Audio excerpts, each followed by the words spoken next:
Wait a minute. Have you heard the whistler?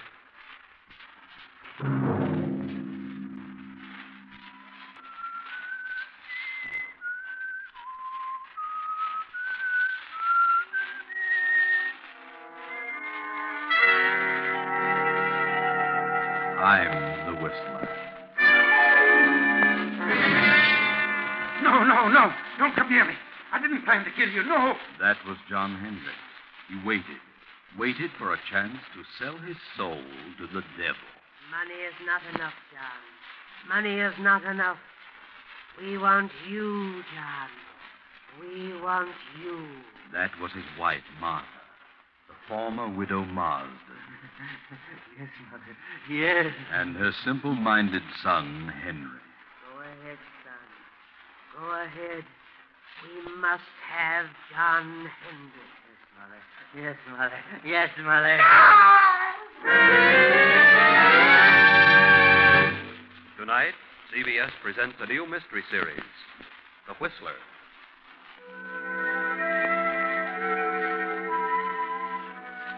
And I, the whistler, know many things, for I walk by night. I know many strange tales, many secrets hidden in the hearts of men and women who have stepped into the shadows. I know the nameless terrors of which they dare not speak. And so I tell you tonight the strange story of retribution.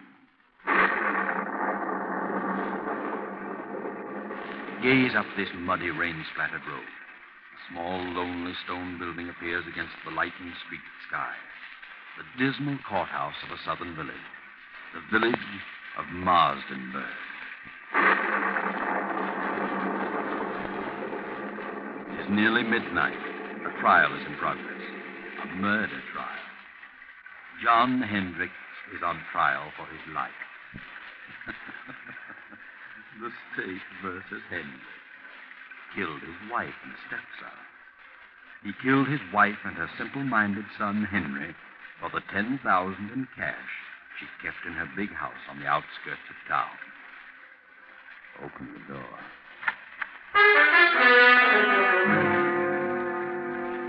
There he stands, John Hendricks, a huge, silent man of 50, large, bony hands. Close the door. Well, what do you think? Does he look like a murderer? The prosecutor is closing his argument. Ladies and gentlemen of the jury, it has been proven that Mrs. Hendricks had no current bank account. It has been proven that she did have a large sum of money which she kept on her estate. John Hendricks knew of this money and attempted to steal it, was caught in the act, and killed them both in order to cover up the theft.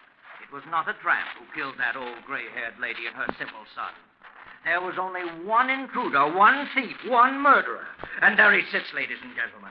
There he sits in all his guilt, a vicious killer, a murderer.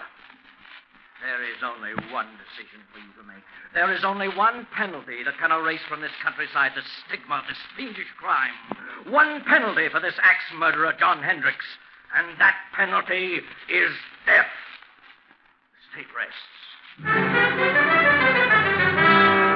Ladies and gentlemen of the jury, have you reached a verdict? Have you reached a verdict? Your Honor, we, the jury, due to lack of more complete evidence, find the defendant guilty of murder in the second degree.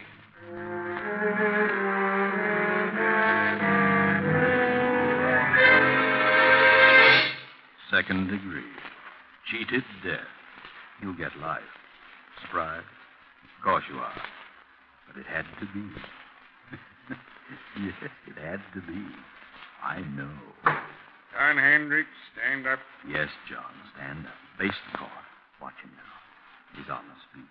John Hendricks, I wish to state that I am not in accord with the findings of this jury.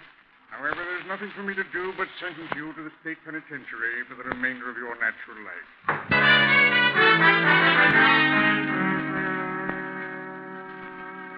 Know where you are now? Recognize that huge, sprawling stone structure with the high walls around it? State penitentiary. How much later? 10 years. John Hendricks is in there. He has a number now. It is 1013. Let's go through the gates. Up the steps. down the corridor. Here we are in cell block 2. Night again. It just turned in.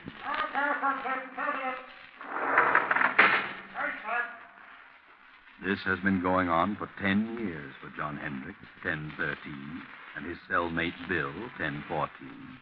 Bill, 1014, is a gangster, or rather he was. But he's changed during the 5 years he's been here. Bill has decided to go straight if he ever gets out, which is very doubtful. But he holds no resentment, has become more or less happy. Bill started reading here, philosophy and so forth. He's changed. But what about John Hendricks? Oh, no.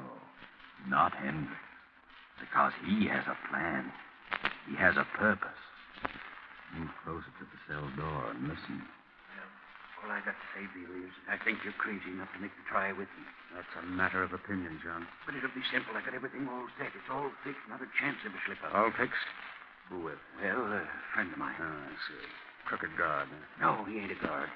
Don't tell me you got it fixed with a warden. What difference does it make who it is so long as the whole thing is set and fixed? Well, you've got to have some help, inside or out. Oh, Hendricks, I think you're nuts. You're stir crazy. I'm getting out of this place. I got a reason, a good reason. I got something waiting for me outside, something I can enjoy, something that belongs to me. I'm the only one that knows where it is, and I'm going out. You're in here for a good long time, brother, and if you don't want to go with me, you can stay and rot. Look, Hendricks, I still think you're nuts. All right, what of it? I got the right dope, ain't I? And it'll work. Suppose it does. Suppose you find this money hidden away on the old lady's estate. What good will it do you? You killed her and her son to get it, didn't you? That's a lie. I didn't. Didn't kill anybody. I say you did. It ain't true, not a word of it. But I know where the money is. Okay, you can break out. You can have the money, but... Well, I've done a lot of reading and thinking since I've been here. Ah, you gone soft. Maybe so. But I know this much now. If I ever do get out, I'll do things a lot different. Believe me, Hendricks, I'll tread the straight and narrow. I've done a lot of things that I'm sure sorry for now. I can't undo them. But I won't do them again. No, sir, I'll do things different. Not the way I did them before. Ah, you just got religion, but it won't get you out. Maybe not, but I'm resigned. I got exactly what's coming to me. And believe me, Hendricks, so will you. So will you. If you break out, they'll have you back one way or another. You watch and see. Well, I'm going, so you watch and see. Watch and see.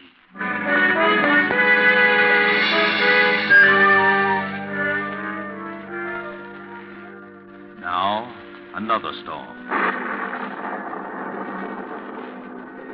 Another night, a lonely country road, a car. We're in the south. That village we passed a few miles back, that silent, sleeping village, was Marsdenburg. Yes, Marsdenburg, remember? That small, lonely stone building was the courthouse.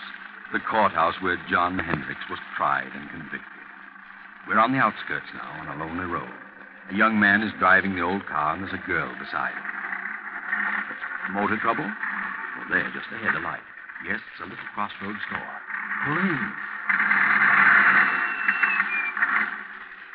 There's a light, but I don't see anybody. Oh, it's closed. We better drive on. I guess you're right. Good evening, folks.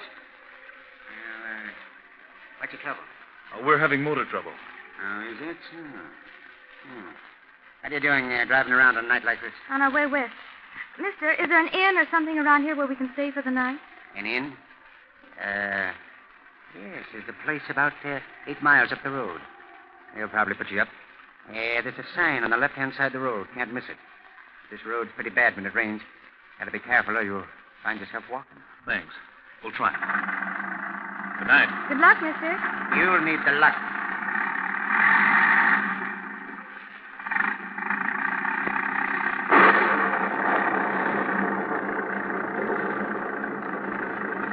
The storm is increasing now. The muddy road sparkles in the flashes of lightning. The tall, dark trees sway back and forth in the fury of the storm like moaning lost souls. The little car lurches and bounces in its fight to keep the center of the highway. 2 miles, 3 miles, 4, maybe 5, and look, there it is, straight ahead. On the right side of the road, a blue light. Ah, yes, that's it. Wait, George. Did the old man say on the right side or the left side of the road? George, what's wrong? I don't know. The distributor must have gotten wet. Look, George. What? That blue light we saw, it's gone. Where is it? We must have passed it. Well, we couldn't have. I was looking right at it. It seemed as though it just disappeared in the thin air. I'd better turn in here. This motor won't last much longer. I guess so. I can't see a thing. No, Can you? it's certainly a desolate-looking place. There must be a house back in there. There it is. Look, there's a driveway. 20 feet ahead. Oh, yeah. Well, this motor's about to conk out. We'd better drive in and see what we can find. Yes. Drive in, George. You'll find something. That's right. Through the gate. Make the curve. Hurry. There goes your motor. A little more. Now. Oh, we just made it. Thank heaven. Yes, that's right. Always thank heaven at a time like this. All right. Get out and go up on the porch. Now, let me help you. I'm all right. What do we do with the bags? We'll leave them here in the car till we find out if there's anyone here. Come on.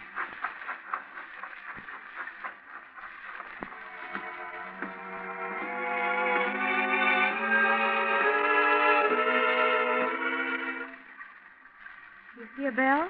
No. Can't see a thing. Gee, this place looks completely deserted. I don't think anyone lives here. I don't either. Let's go.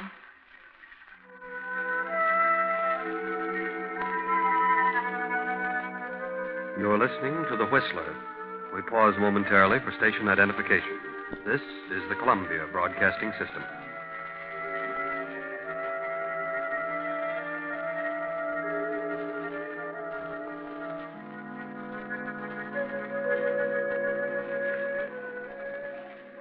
George, let's don't knock.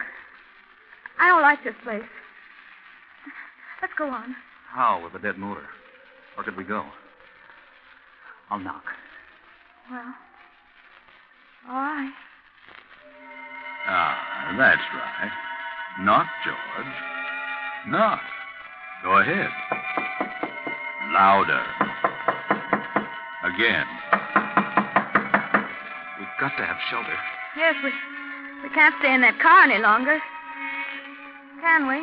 No. Right not. Here it comes. Now you're on your own, George. On your own. There is someone. Yes? Oh.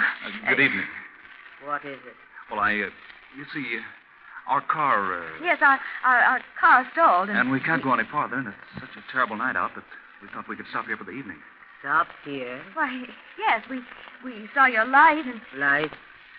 What light? Why, the little neon out in front. There is no light. Well, have you a room? Yes, there is a room. Well, could we come in? I mean, it's awfully wet out here. You may come in if you wish. Oh, thank you. Well, this is quite a relief. We were afraid you'd closed up for the night, especially when all the lights were out. Are the lights out? Yes, you see. Huh? Of course the lights are out. Oh, I didn't know. You do take tourists. Do we? Oh, yes, that's what they told us. Who told you? Well, the old man at the little store back at the crossroads. Little store? Yes, at the crossroad about 5 miles back. You know where the crossroad is, don't you? There is no store at the crossroad. There isn't? No. I see. Look, madam, would you mind turning on the lights? I can't see a thing. We have no lights here. No light? Give me a flashlight, Jim. She means there's no electricity. No. There is no light here. Well, throw the flash around. There must be a lamp. No. Don't make a light. We see well in the dark. We? Who's we? Is there someone else in the house? My son. Oh, he's going to bed? No. He is standing beside you. Beside who? You. Son. Yes, Molly? Oh! Gee, give me that flashlight. Got it. You got it. Oh, yeah. How long have you been standing there, Bub? Since you came in. Is that so? Well, I didn't see you. You make a noise like a spook. Who are you? What is your name? George Kimball. This is my wife, Joan. We're on our way west. We're travelers. Travelers? So are we. What? Quiet, son. Quiet. No, let him talk. He's quiet enough. How long have you folks been living here? We lived here all our lives. Say, how about closing the door? Is the door open? Why, of course it's... What? George! Now, take it easy, Joan. Don't get excited.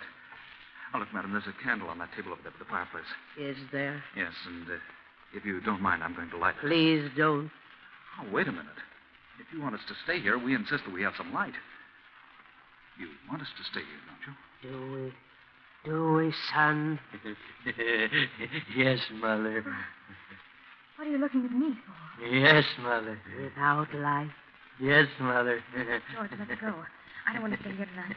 This place doesn't look good to me. There has been no good here for many years. See what I mean, George? I don't get it. You don't seem to want us, yet your son does. How do you make any money that way? We don't make money. You don't? You mean you haven't had any guests lately? No, not for many years. Well, you can't expect any if you act like this. But we do expect a guest. Don't we, son? Yes, Mother. Well, he certainly has a surprise coming. Yes, he has.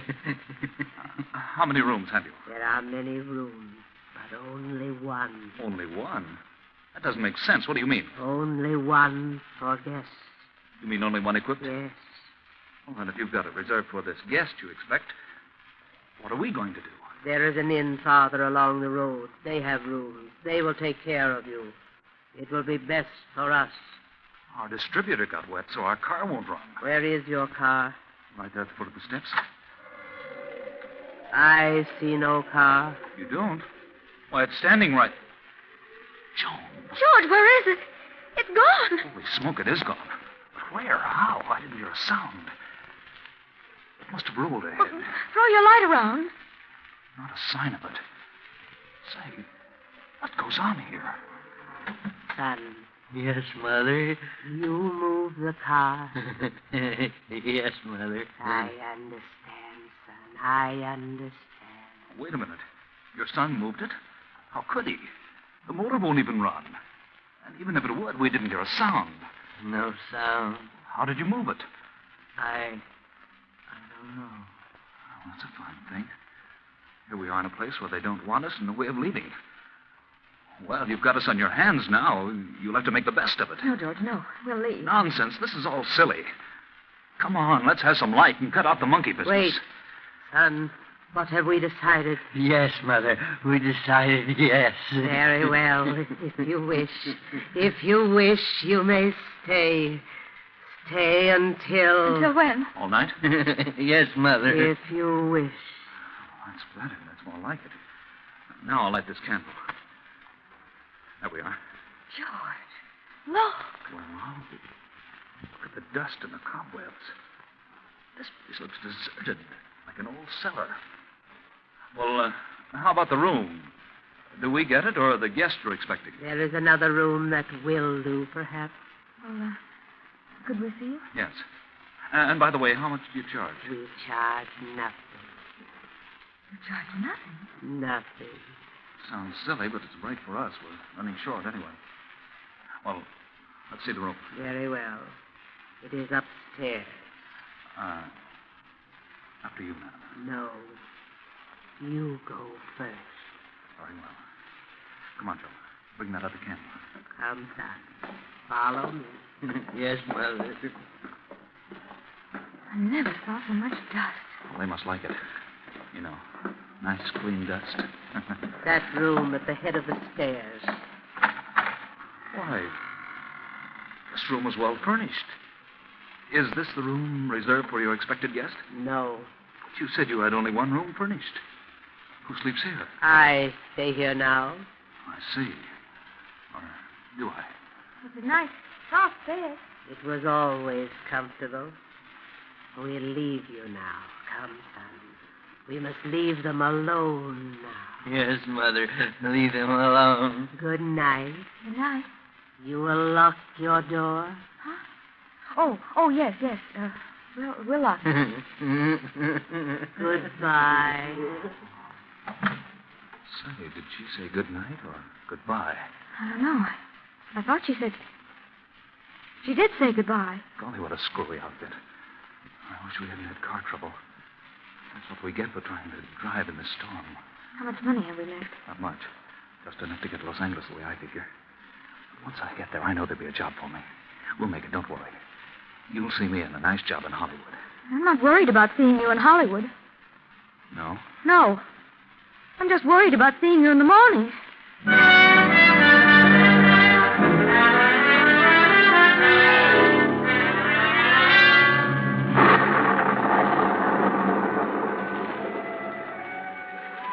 The same night, but later. It's midnight. Another car on the same road. You know who it is. It's John Hendricks. You know where he's going. He turns in at our deserted mansion, up the driveway, and stops. He steps out. Slips up the steps, opens the door, and throws his flash about the dusty room. Cobwebs glisten in the beam. A few moments, and the light comes to rest on the fireplace. He steps quickly to the mantel, draws a small hammer and chisel from his pocket, and sets to work removing a brick. Now he's finished. The brick is loose. He reaches in and withdraws a heavy yellow envelope. He starts to put it in his pocket, but suddenly freezes in his tracks. He can't move. He turns icy cold. Turn around, Hendricks. Turn around. Look. At the foot of the stairs across the room stands a woman holding a candle, and beside her a grinning youth holding an axe. Turn around, Hendricks. Look at their heads covered with blood. Turn around. John Hendricks, murderer. John Hendricks, thief. Martha. Yes, John. Henry. Yes, John. No. We've come for you, John, the same way you came for us. We've been waiting for you, John. We knew you'd come back for the money. We've been waiting. We've come to take you, John. No. Please don't come near me. Please. You must suffer, John, as we have suffered. I've suffered. Not enough, John. Not enough. I didn't mean to do it. I didn't plan to kill you. I went mad, lost my head. No. Don't come near me. You can have the money. You can have it. Then give it to us, John. Give us the money. You won't need it now. Come, son. We must have the money, and we must take John. Come, son, come. No. There's the money on the floor. Money is not enough, John. Money is not enough. Go ahead, son. Go ahead. We must have John Hendricks, thief, murderer. Yes, Mother. Yes, Mother. No.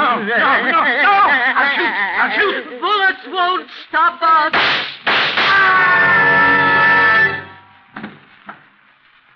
Good Lord, George. What was that? I heard a scream. Downstairs. So did I. And shots. I'll open the door. It must have been downstairs. I don't see a thing. Here's your flashlight. Great Scott. Look. A man down there on the floor. Come on.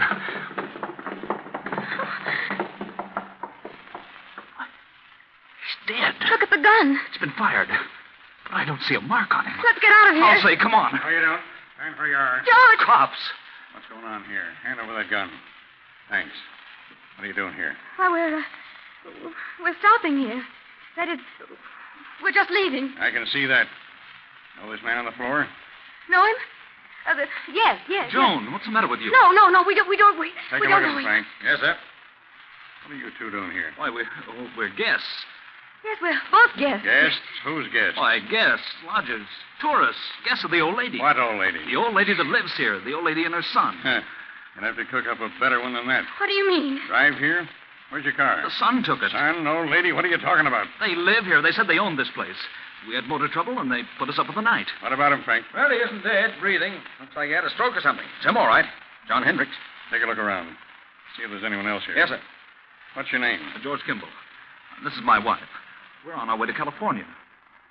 Do you know who this man is? Certainly. We've been on his trail. He's an escaped convict. This your gun? No, sir. Did he shoot at you? No, sir. You shoot at him? This gun's been fired, and we heard shots as we turned in the driveway. Not a sight of anyone, sir. Nothing but dust and cobwebs. Look, Campbell, you said there was an old lady and her son here. Sure. They were here all evening. They're not here now. Well, they let us in and showed us to our room. They certainly were here. What did the old lady look like? Well, she had gray hair, wore a house dress and an apron.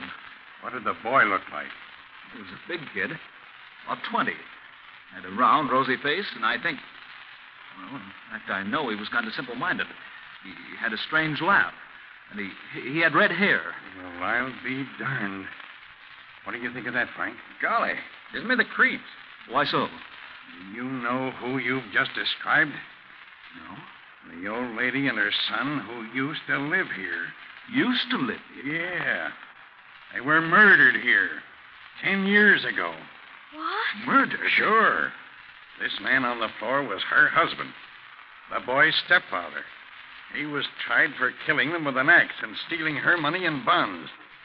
He got off with second degree because of lack of evidence. He escaped a week ago and headed this way. We've been on his trail ever since he entered this county.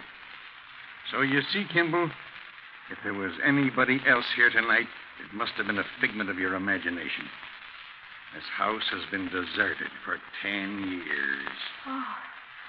Oh, George. Good Lord. Look, Sergeant. Found this envelope on the back doorstep. It's the money. Well, what do you know?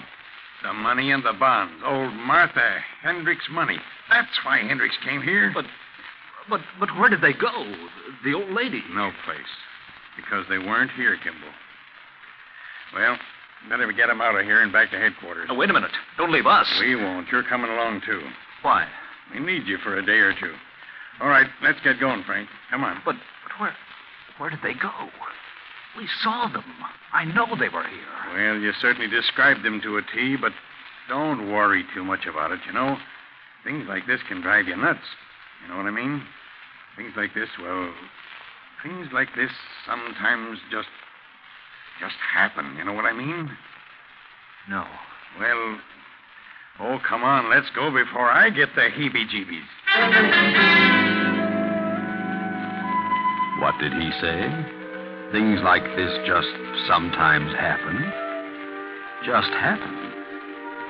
Well, sometimes they do and can't be explained. But not this time. Oh, no, not this time. This can be explained. Remember John Hendrick's cellmate, Bill? Bill, number 1014? He can explain. He knows all about it because he planned it. Bill wanted the money. He'd learned all the dope from Hendricks. He sent his pals, the phony spooks, made up like the old lady and her son, to grab the money when Hendricks recovered it. Too bad they dropped it in their hurry to get away. Bill didn't want to hurt John. He wanted to scare him out of it. Remember? Bill, 1014, had changed. He said he'd never do things the way he'd done them before. And he didn't. Bill meant what he said. Good night.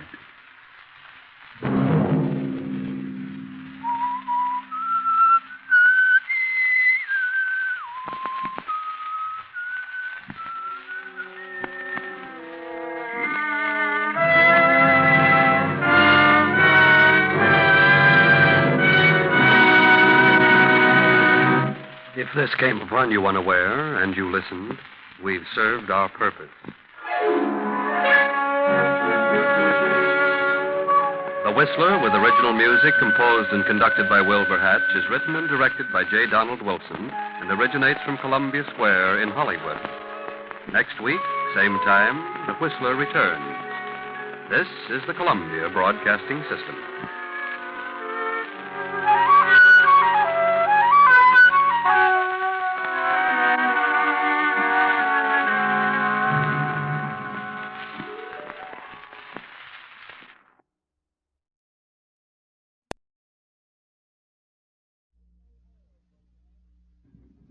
The Signal Oil program, The Whistler.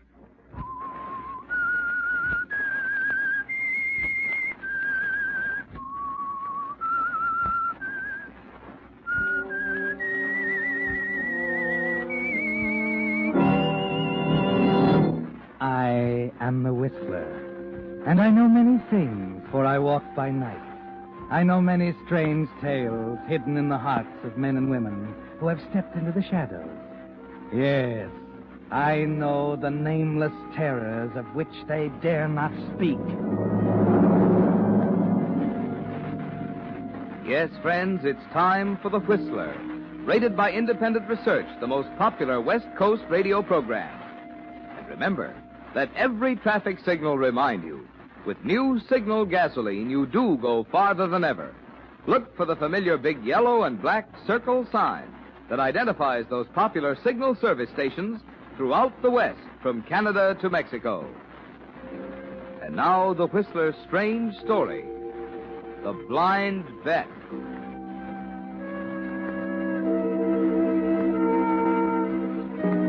Tom Brayton stood quietly in the darkness, in a corner near one of the cabanas, hidden from the open courtyard by a screen of shrubbery and palm trees. The luminous dial of his wristwatch told him it was 11:15, but he hadn't long to wait.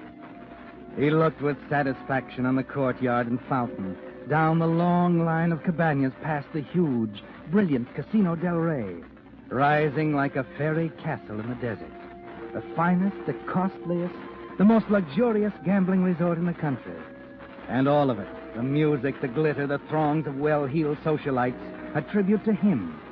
A monument to the patient, calculating gambler's mind that brought this all to pass on a barren alkali flat. Suddenly he stiffened. Two men were coming down the steps of the casino, one of them very drunk, the other helping him. Tom held his breath as they moved nearer. Hey, old boy, don't get me wrong. You're the best little bartender in the land. It's just that I object to these high-handed... Now, I'm sorry, Mr. Warren. I'm just following Mr. Braden's orders. He said to put you to bed, and that's where you're going. But I don't want to go to bed. Don't you see? I want to go back to the casino. Yeah, I know, sir, but Mr. Braden... Never mind, Mr. Braden. Did it ever occur to you, old man, that Mr. Braden owns exactly one half of this place? That I own the other half? Listen, don't you see, Mr. Warren? He's afraid that in your condition you'll make a bad impression on the guests. He's afraid I'll make a bad impression. Now, Sure. that's funny. That's very, very funny. Tom Braden, card shark. Afraid I'll make a bad impression on the guests. Yes, sir. Here, let me open the door for you. Now, this one. Yeah, sure. Now, maybe you don't know that I picked this Tom Braden up in a rigged house, a clip joint where he was dealing blackjack. Now, he was not. Sure. I took him to the right people. I made his connections for him. Yes, I know. Come now, on. let me finish. I found the money for him, too. $500,000 cash on the barrelhead. Hazel Symington didn't know him from Adam. I took him to her. I spoke the good word, and bingo. She comes through with $500,000, just like that. Yeah, sure, I know. You know what? What? Now he wants it all. What do you think of that? I think you better go to bed. Now, come on, Mr. Warren, please. You don't believe me, do you? Oh, yes, You don't believe he wants it all now? Oh, well, don't matter. He's not going to get it anyway. Not with that $500,000 note coming up next week. Listen, will you please get inside and get to bed? Now, come on, will you? Eddie, I'll go. All right, come on.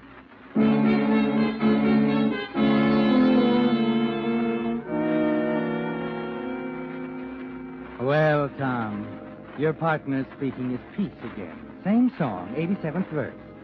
You smile to yourself and continue to wait there in the darkness. Finally, you see Ed leave and walk back up to the bar.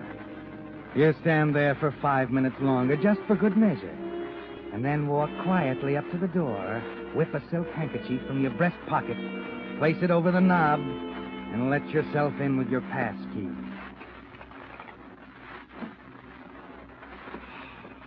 You flick your cigarette lighter. Just as you thought. John Warren is dead to the world, lying on the bed fully clothed. Remarkable what a couple of knockout drops will do, isn't it, Tom? Quickly, you move around the room, make sure all the windows are closed tightly. Then over to the gas heater in the fireplace. Once again, the silk handkerchief over the valve. Ah, there. John Warren was right, wasn't he, Tom? You do want it all.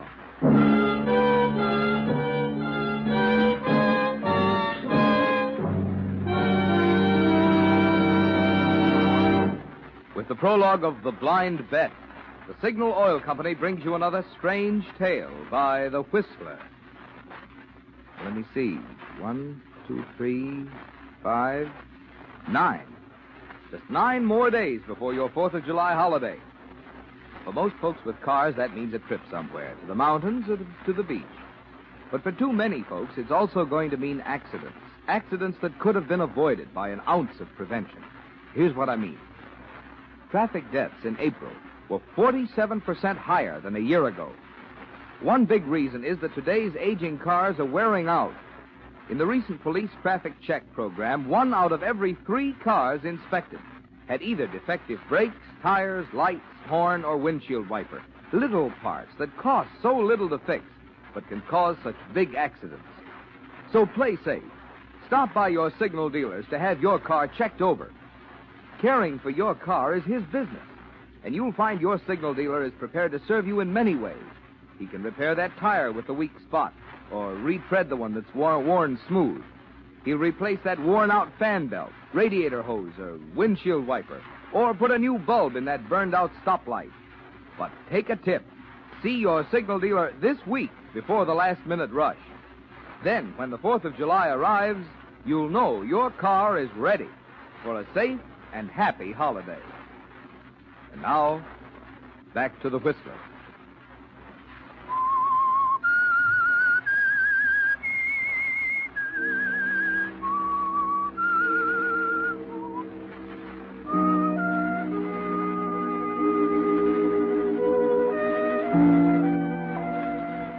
Yes, Tom. John Warren was right. You do want all the money. It took the 3 of you to build the Casino Del Rey.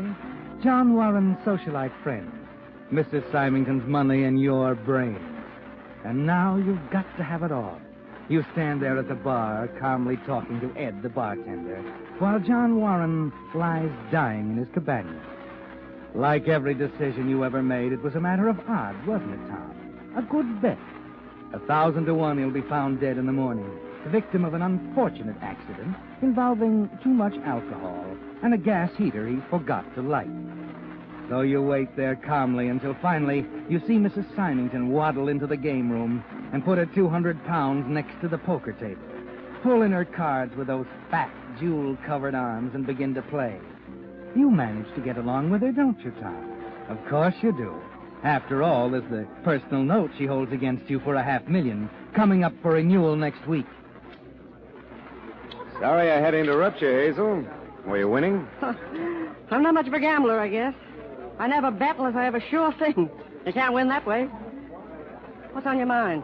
John. Oh, I suppose he's drunk again. Well, I just had Eddie put him to bed. I think the 3 of us ought to have a meeting in the morning. I've talked to him till I'm blue in the face. You know, it worries me to have John jeopardize your investment. Now, look, Tommy, we talk the same language. You can lay it on the table. What do you mean? You were dealing a 2-bit blackjack game when John Warren introduced us. And when my late lamented husband married me, I was a hash slinger. So you don't need John anymore, eh? Why don't you get rid of him? What's the matter, Tom? Do you like the idea? Well, it's pretty rough. Oh? You mean you think that we can... Why, I mean you can stuff his pockets with money and put him on a plane. Send him to Havana or Honolulu. Time he gets back, you can buy him out. Oh. What did you think I meant? Oh, just that. I wonder. Hmm? Nothing. You better run along. Here comes my good friend, Dr. Latham. Okay, we'll meet tomorrow, huh? Well, if you want to. Oh, by the way, don't worry about that note. I'm in no hurry for the money. Of course not, Hazel. You know I'm not the worrying kind.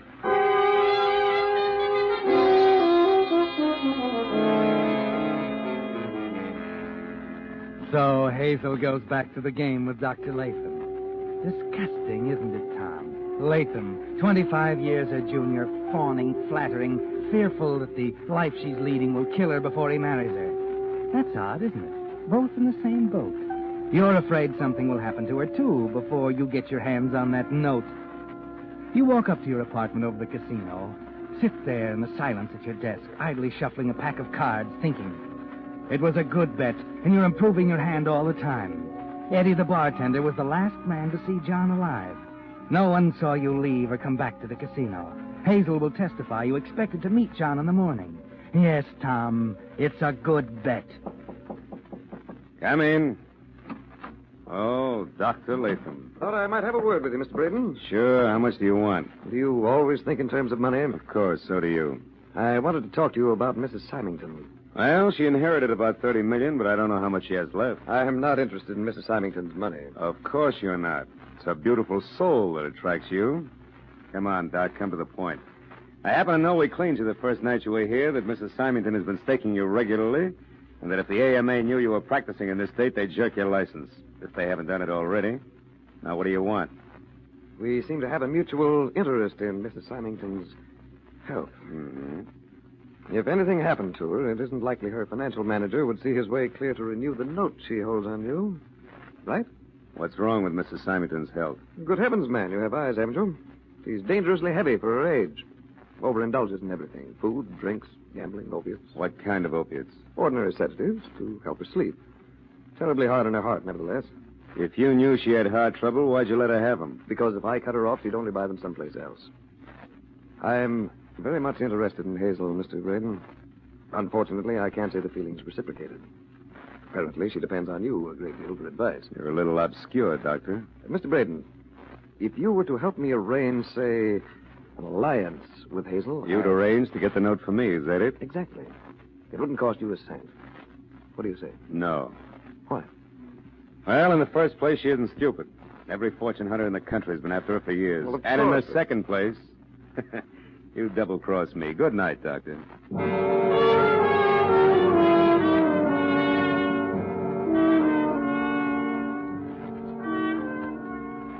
So the doctor has the idea, too, hasn't he, Tom? Something about Hazel's health.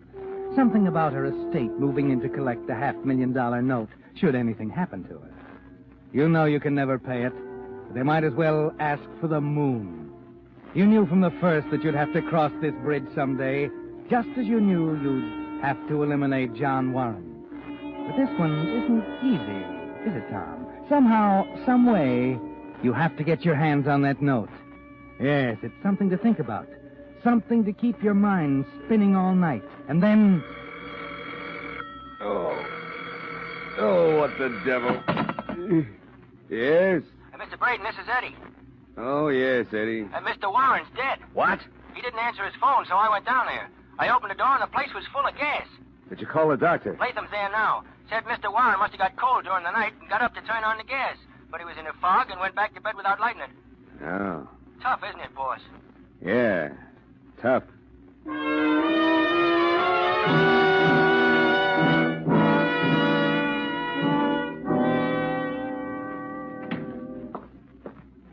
The verdict, Tom. It's all over, Hazel. The good sheriff just left. Just like that. Just like that. You're a good gambler, Tom. You play a pretty tough hand yourself. I've got a couple of high cards, but I'm afraid I'm a little overcautious. Oh? Yes, Cabana tomorrow. I think we ought to talk about that note. Well... The last card you played was an ace. My luck, you know. The sheriff said it was an accident. Oh, of course. The only one who might deny it is John. Oh, pardon me. Am I interrupting a post-mortem? This is no time for flippancy, Doctor. Hazel and I lost a good friend last night. I'm sorry. I should have known how deeply grieved you are.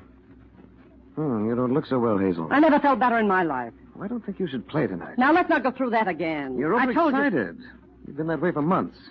If you persist in this, if you keep up with this nonsense with sleeping tablets... I'm glad you mentioned that, Doctor. I'm out of sleeping tablets. Bring some over tonight, will you, please? But, Hazel, don't you understand? Hazel, you'd better listen to her. I'm going back to dress, Doctor. I'll expect you in an hour. Well, I'll bring you one tablet. And that's all. Just one.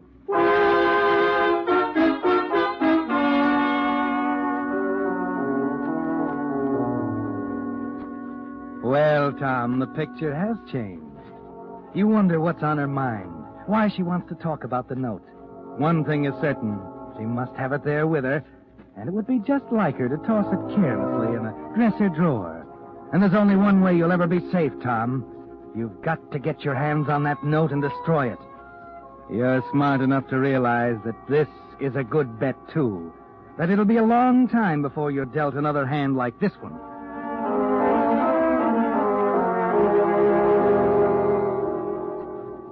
But it's a blind bet, Tom. And the one thing that changed the odds completely, the thing that made your whole plan so ridiculously futile, took place a few hours later in Mrs. Symington's cabana. Now, I hope you understand, Hazel. I'll leave the sedative here, but I don't want you to take it unless it's absolutely necessary. Oh, just a minute. There's my call. Yes? Ready with New York, Mrs. Symington? Hello, Mr. Pierce. Yes, Mrs. Symington. What can I do for you? I'm afraid I made a mistake, Mr. Pierce.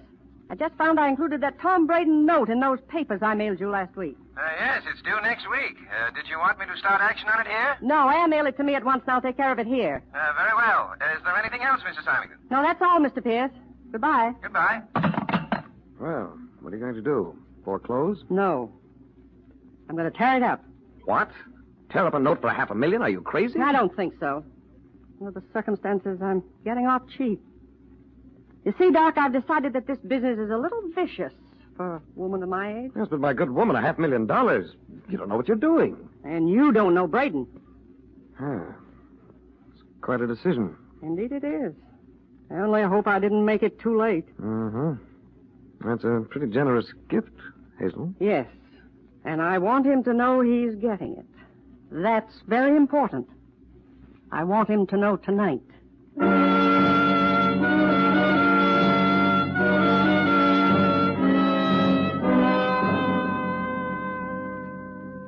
Yes, Tom, it was a blind bet.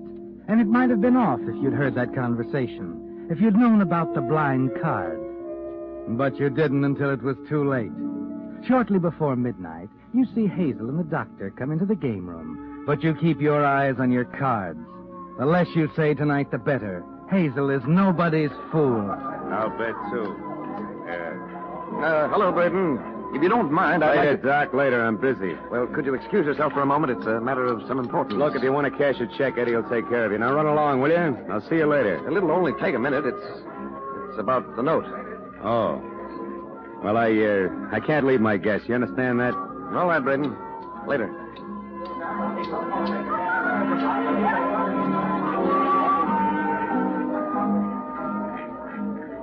What's the matter with him? He's coming later. Can't leave his guests. Sit down. I still think you're making an awful mistake, Hazel. I know what I'm doing. You're afraid of him, aren't you? Why did you say that? I can see it in your face. You better stick to your pills. I'm not afraid of anyone. I'm serious, Hazel. You don't look very well tonight. I think you'd better go to bed early. Oh, well. Can I depend on you to tell Tom about the note? Of course. I'll walk over to your cabana. Oh, nonsense. I'll go alone. Well, you're acting sensible for once. Remember your promise about the sleeping tablet, I won't take it. Unless I need it. Here, let me help you with your wrap. Don't you worry about Braden. I'll talk to him sometime tonight.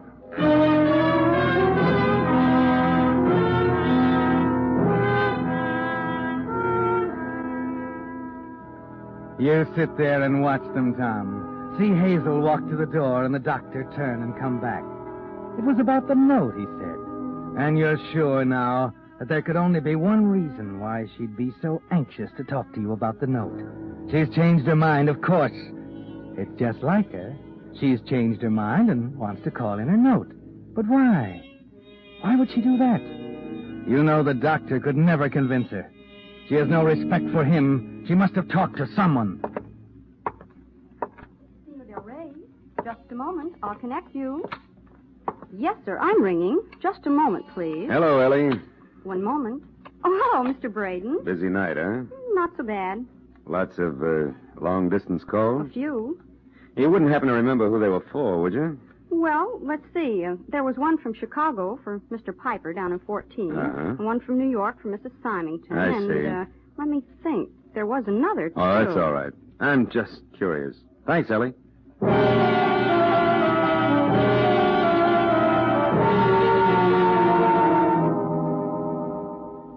That's it, Tom. You're sure now, aren't you?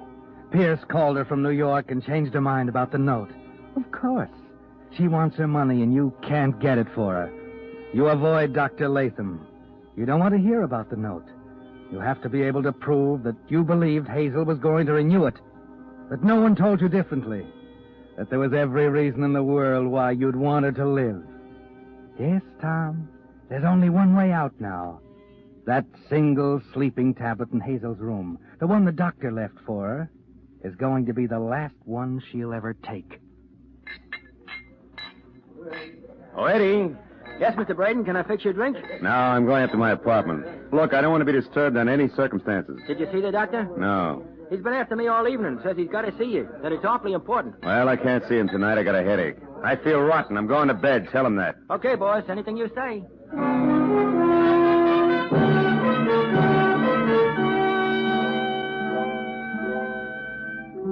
It's 3 a.m. when you use the pass key again. This time on the door of Hazel's cabana. You stop for a moment and listen. Ah, she must have taken the tablet because she's sound asleep.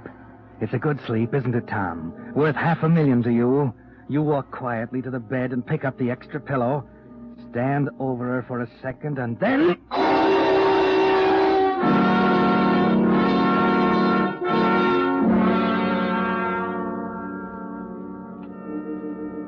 She's stopped breathing now. It's all over, Tom.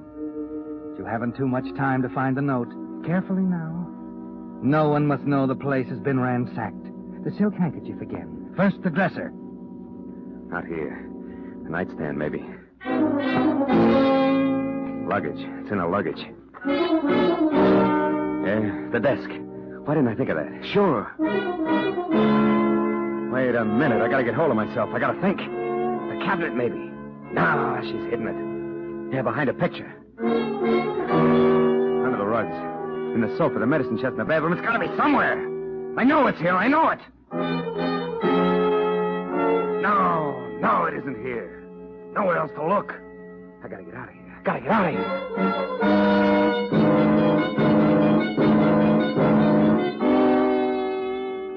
The bet didn't pay off, did it, Tom? You start out the door now, and then suddenly turn to take one last look. Nothing must appear disturbed. The lights from a distant automobile illuminate the room for a second, just as your eyes fall on the dressing table, and your heart almost stops. You nearly put the noose around your own neck, didn't you, Tom? There, on top of the dresser, in plain sight, is the sleeping tablet. Hazel didn't take it. Quickly, you walk to the bathroom, fill a glass half full of water, put her fingerprints on it, and set it on the nightstand. Then you walk into the bathroom and get rid of the tablet. At least they won't get you for the murder.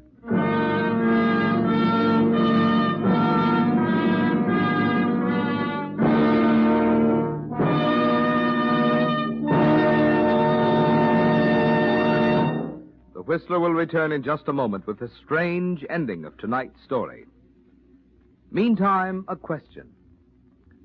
What would you think of a driver who deliberately did something that would clog up his motor with 6 times as much carbon and wear out his cylinders 50% faster than necessary?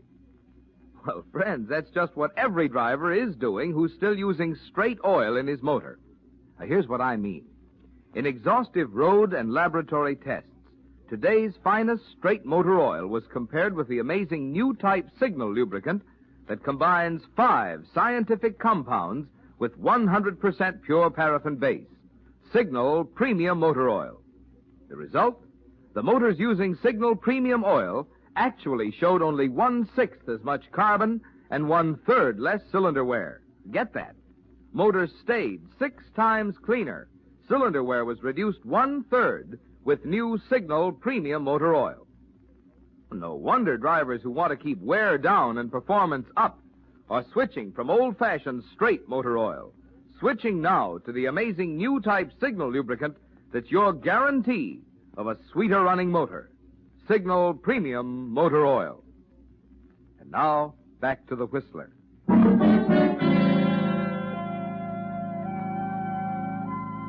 The next day, the Casa del Rey is in an uproar. But you're ready for it, aren't you, Tom? The sheriff is suspicious, of course. 2 deaths in as many days add up to more than a coincidence to him. He asks careful questions, and you give him careful answers. You tell him what you heard Dr. Latham tell Mrs. Symington about the sleeping tablets, how she laughed at his warning that they were extremely dangerous, possibly even fatal. The sheriff is quite interested in that, isn't he? A few minutes after he leaves to question the doctor, your telephone rings. Yes? Braden, this is Latham. The coroner and I just finished examining Mrs. Symington. Oh? No marks of violence, no signs of poison. She died of a heart attack. You told him about the sleeping tablets? Of course. No reason to conceal it. You'll substantiate my story that I gave them to her under protest, of course. What are you worried about?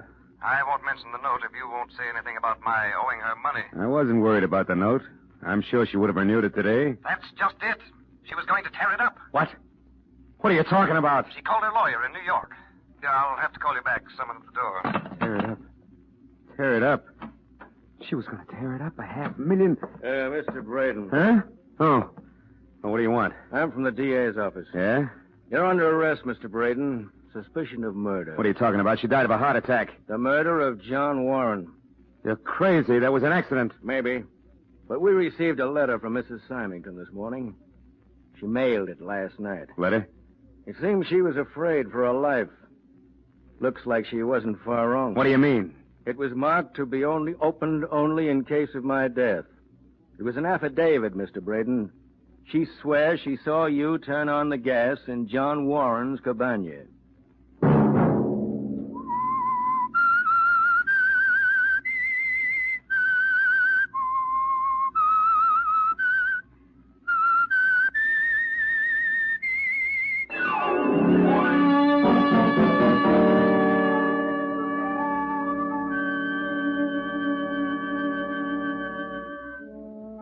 Next Monday at 9 o'clock, The Whistler will bring you another strange tale.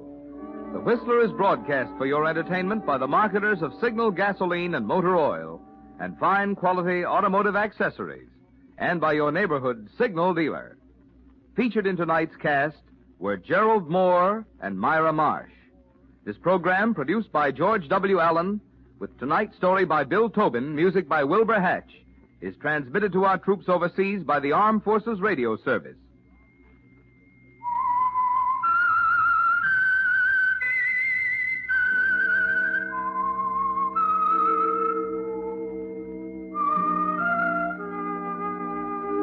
That whistle is your signal for the Signal Oil program, The Whistler. This is Marvin Miller speaking, reminding you to look for those familiar yellow and black circle signs that identify those popular Signal oil stations throughout the West, from Canada to Mexico. This is CBS, the Columbia Broadcasting System.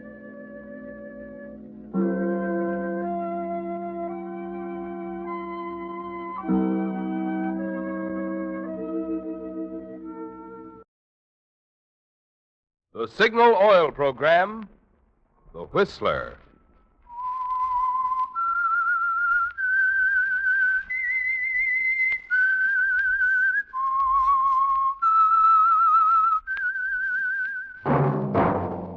That whistle is your signal for the Signal Oil Program, The Whistler.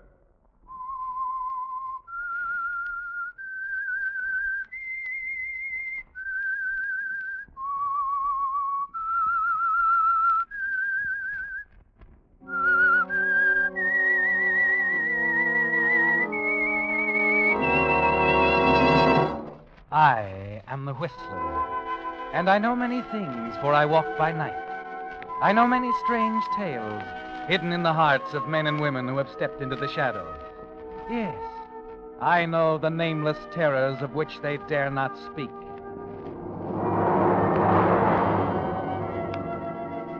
Yes, friends, it's time for the Signal Oil Program, The Whistler, rated tops in popularity for a longer period of time than any other West Coast program in radio history. And Signal gasoline is tops, too, tops in quality. It takes extra quality, you know, to give you extra mileage. And Signal is the famous Go Farther gasoline. So look for the Signal circle sign in yellow and black that identifies friendly dealer-owned Signal stations from Canada to Mexico. And now the Whistler's strange story. The Human Catalyst.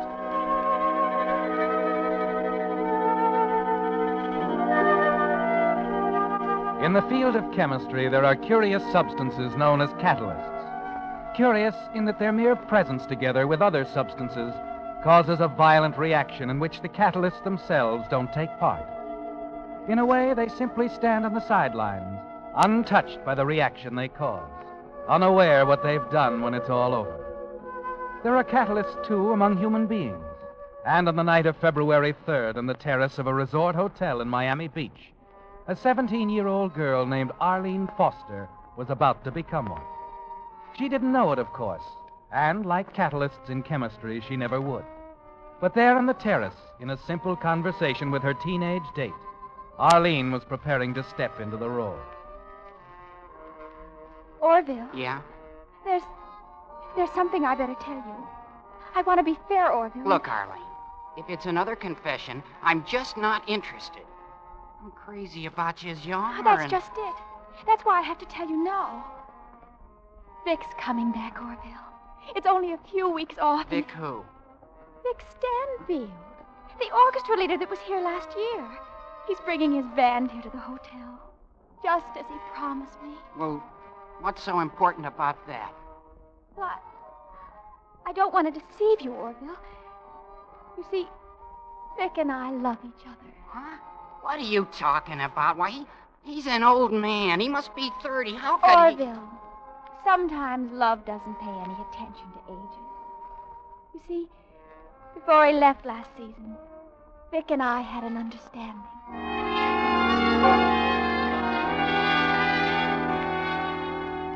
At that time, Vic Stanfield was many miles from Miami Beach. Many miles away from the catalyst. Vic was in Cleveland, Ohio, attending a funeral service, moving up when it was over to console the widow of a dear friend of his. I do appreciate it. Mrs. Westover, I hope you know how I feel. Oh, you're Mr. Stanfield, aren't you? Yes, Vic Stanfield. I was one of Carl's best friends. Oh, yes, of course, Mr. Stanfield. If there's anything I can do, perhaps drive you home? Well, that's very nice of you, Mr. Stanfield. My car is right out front.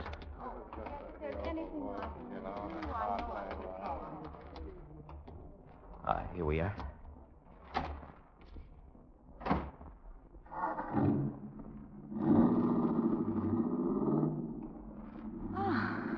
You all right? Yes. How was I? Wonderful. Wasn't easy. You don't think any of them... No, nobody suspects a thing. No. Well, what now? We'll be married in a month. We'll go south with a band and spend our honeymoon in Miami. Oh, that seems awfully fast. Look, sweetheart, let's not get into that again.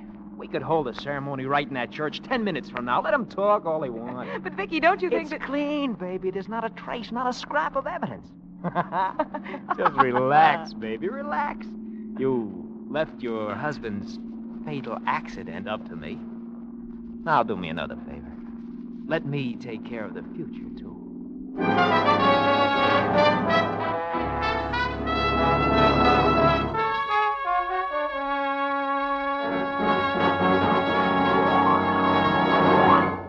With the prologue of The Human Catalyst, the Signal Oil Company is bringing you another strange story by The Whistler. Well, friends, since this is St. Patrick's Day, you've no doubt been getting your share of Killarney with your radio programs. I had thought of describing how your friends would turn green with envy when you power your car with Signal gasoline, because today's Signal drives the pings and sluggishness out of a motor, like St. Patrick drove the snakes out of Ireland. Or I thought of reminding you that your wallet would feel lucky as a four-leaf clover because of Signal's good mileage.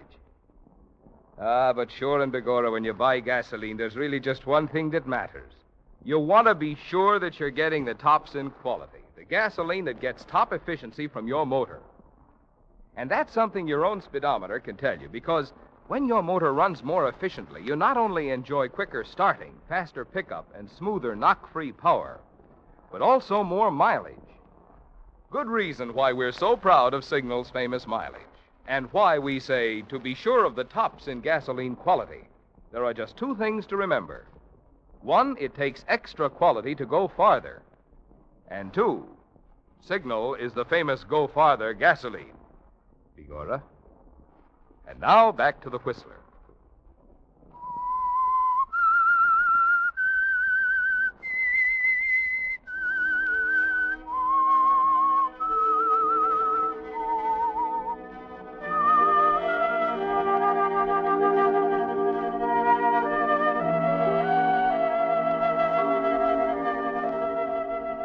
Yes, it was clean, Vic. So clean that you and Thalia could flaunt your love at them. Throw it in their faces. Let them think and talk all they wanted. Because you're sure that in killing Carl Westover, Vic, you committed the perfect murder.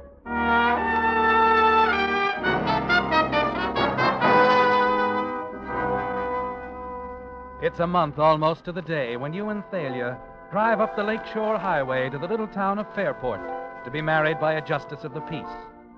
And that night you're on your way to Miami Beach and the new life that lies ahead for both of you. And in your complete happiness together, there's certainly no thought that each mile on the train brings you closer and closer to the catalyst.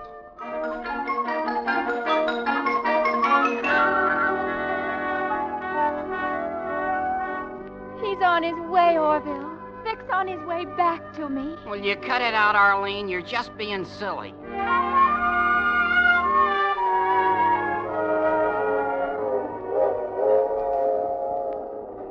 What's the matter, Vicky? Huh?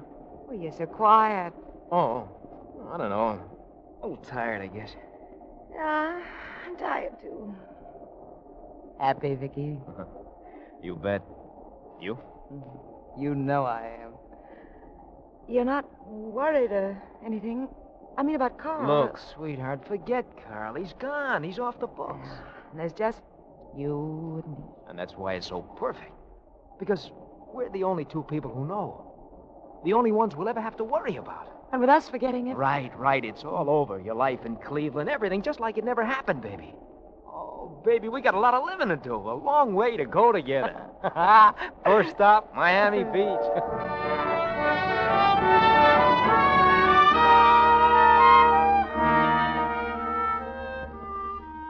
So there it is, Vic. The aftermath of a murder you're certain is perfect. The happily ever after part of the story. It's like a chemical solution with two ingredients, quiet, inert, in a stage of precarious peace, awaiting the catalyst. Naturally, you don't know it, Vic, but as you and Thalia arrive at Miami Beach and check into your hotel suite, the little human catalyst, Arlene Foster, very close to you now, is suffering from some very shocking news. Arlene, what in the world is the matter with you? I'm sorry, Mother. You haven't eaten a decent meal for a week. You wouldn't understand. Well, I have a pretty good idea what it is. The same thing happened last year about this time, didn't it? It's never happened before. Anything like this, that is. Well, if I'd have known it'd been like this when your father told me he was going to manage this hotel, I'd have stayed up north. Who is it this time? The bass player? The tenor saxophone? Or is it Victor Stanfield himself? How can you do it? How can you say this? Oh, wait a minute, Arlene. I wonder if boys are any easier.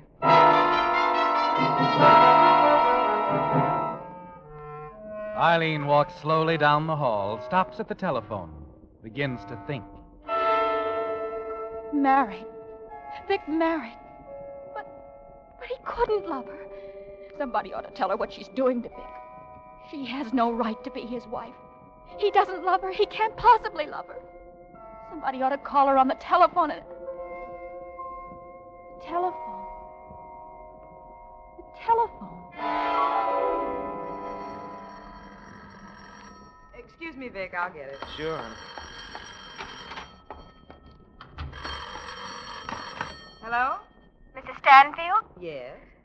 There's something you should know, Mrs. Stanfield, about your husband. Who is this? I'd rather not say. I'm calling to tell you you made a very serious mistake. A dangerous one. Just a minute. Victor doesn't love you, Mrs. Stanfield. He never did. He's been in love with someone else for a long time. See here, if you think I'm going to listen That's to you... all I have to say. You may not believe it now, but you'll find out soon enough. I've told you the truth. Well, there's something you ought to know, whoever you are. Hello? Hello? Hello? All the... In a way, it's kind of funny. Well, I tell Vic. Darling, I had to run right up the minute I got off the plane. Well, I'd have shot you if you hadn't, Jeannie. Lord, it's so good to see you. It seems like a year since we... Vic. Thalia, darling, this is Jeannie Long. I've mentioned her to you. Used to sing with a band. How do you do? Yes. Jeannie's back with us for this engagement, darling. Been a long time, huh, Jeannie? You know, Thelya, we two practically started out together. Is that right, Jim? Well, I'd better be getting down to my room. I've got to unpack, and you know how it is. Take care, Vicky. See you in an hour or so. Yeah, you bet. She's a lovely girl, Vic. Yeah, swell. Well, let me see, where was I? Yeah, here we are. What's that? There's a property assignment, darling. I meant to bring it up before this, but I just didn't get around to it. Look, I think we'd better put your property, all your assets, in fact, in my name. What? Don't look at me like that, darling. I'm not after your money. It's a legal thing, dear. A way of protecting your share of Carl's estate from any stray creditors that he happened to leave kicking around, you know. I had the papers drawn up yesterday afternoon, and I... What's the matter, Thelya?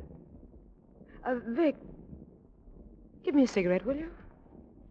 Sure. Thanks. Now, tell me, how long have you been thinking about this? Thinking about it? Why? I'm just curious. I think I have a right to be. There's $180,000 roughly, and property in Cleveland. I don't like the way you said that. Then I'm sorry. But I think you better explain it more carefully. I was about to, my darling, when that phone call... Wait a minute. Who was that call from, Thelya? There was nothing important. No? I think it was. Look, who do you know in town, Thelya? Who'd be calling you on the telephone, huh? Worried, Vicky? Maybe. Too bad. Because I've decided I won't tell you who it was. And as far as those papers go, I just don't think I'll sign them. Any particular reason? I don't know. Intuition, maybe. I think it's something else. But there's no point going into that now. I'm due downstairs in 10 minutes. Good night.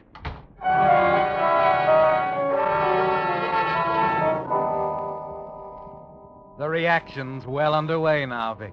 Something's wrong. You know it. You can feel it gnawing away inside you the rest of the evening. But you get hold of yourself when the job's over. Yes, it's ridiculous letting your imagination run away like that. Thelya's all right. She's got to be all right. She has your life in her hands. It's almost 2 a.m. when you let yourself into the dark apartment on the 10th floor, hoping she's thought it over, too. That the strange way she turned on you when you mentioned the assignment papers didn't mean what you were afraid it meant. Thelya, you awake? Yes. I'm glad you are. No. Skip the light. Look, Thelya, there's a few things we've got to get straight. You sound very determined. I am. Look, we can't afford to have any secrets between us, Thelya. Have we? I think we have. That phone call, for instance. Why won't you talk about it? What are you doing to me? Maybe I should ask you the same question. What are you doing to me? Why is it suddenly necessary to sign everything over to you? That property's mine. I intend to leave it that way. Oh. So that's it. That's what's eating, huh? Nothing's eating me, Vic. Maybe you never really understood me. I can be practical, too. Oh, sure. Of course, you don't want to overlook a couple of other little considerations, like marriage, like love. Love? Yeah, love. You sound like you doubt that. Thelya, maybe you ought to add things up again. I plan the whole thing. I lie. I commit murder for you. I see it straight through, then suddenly it isn't enough. You're not satisfied. I didn't say that, Vic. I understand your position quite clearly. Then it's worse. Look, how can you talk this way when I'm out on a limb alone? Not a chance to tie you into any part of it. And you try to tell me nothing has changed, that you're just being practical. What kind of understanding is that, Thelya? Is it any good for me, is it? You're good, Vic. Convincing, very sincere. Only through it all, I can hear only one thing. The money. I want that money. But there's a very good reason, Thelya. Yes, so I've discovered. Good night. Wait a minute, Thelya, wait. Good night, Vic.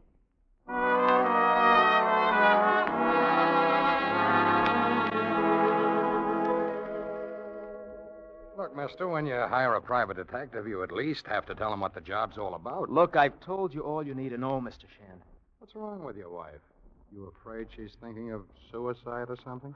I don't know. Look, if you want the job, simply do as I ask. Follow her. Wherever she goes, follow her, and keep me informed. Okay, mister. She'll never leave that hotel without me tagging right along. It's a stalemate now. Both of you quiet, feeling the tenseness in the air, waiting for something to happen. Then, about a week later, on a downtown street, Shand gets careless. What do you want? Why are you following me? Well, now, look, lady. Don't try to deny it.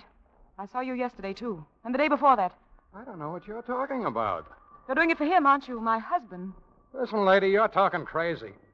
Why would your husband have someone following you? There's a good reason. Like what? Money makes people do things like this. Money? My money. If it was his, he... If what? If anything happened to me. Why didn't you do it now? What are you waiting for? Excuse me, lady. I'd better go see a guy.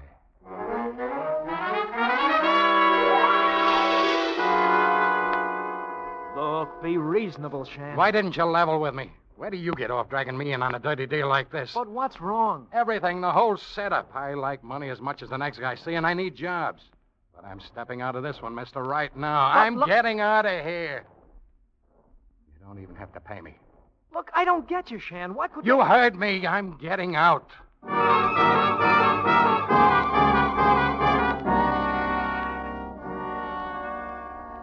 It's almost out in the open now, isn't it, Vic? But not quite. Because you're not even sure what's happening. Not able to talk it all out with the one person you should go to with a problem. Because right now, she is that problem, and you're alone. That's what's so terrifying, isn't it, Vic? Your complete helplessness. And you have no way of knowing, of course, that now tonight, the band assembles on the platform as you check quickly through the evening's dance program. Thalia's facing Jeannie Long in her dressing room. That's a very strange question, Thalia. Under the circumstances, I don't think it is. In any case, how I feel about Vic is my own business. You can't expect me to believe you've never been in love with him. That'd be pretty silly. Yes, I think so. I think you're still in love with him. Maybe. But why do this the hard way, Thalia? Why not ask Vic how he feels? I know how he feels. Well, you leave me speechless, darling. I'm not surprised, Jeannie, but Vic might be. I'm going to settle a few things for him tonight.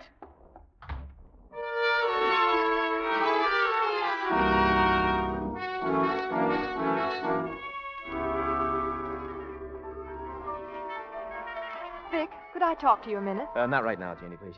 Okay, boys, let's take it. 1, 2.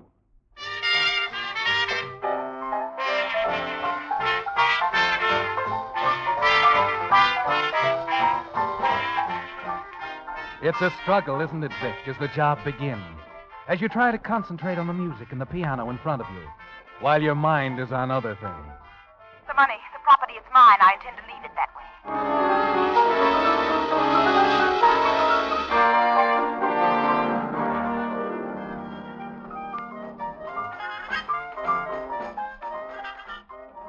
Those are the raw materials, aren't they, Vic?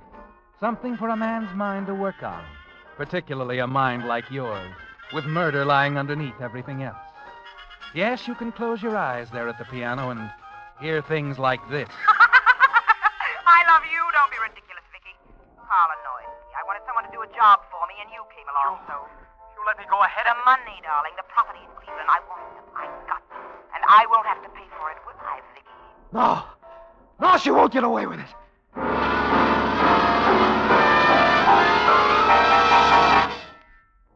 You're trembling, aren't you, Vic? Sitting there terrified by your own thoughts. Almost afraid to think of what you might have to do to escape. Intermission, Vic. What? Oh, yeah. Yeah, sure, Jeannie. And now you're going to listen to me. It's Thalia. Thalia? What about Thalia? Well, she said the oddest thing. Something about settling things for you tonight. I knew it. What? That little... Vic, what is it? Settle things, huh? I'll see about that.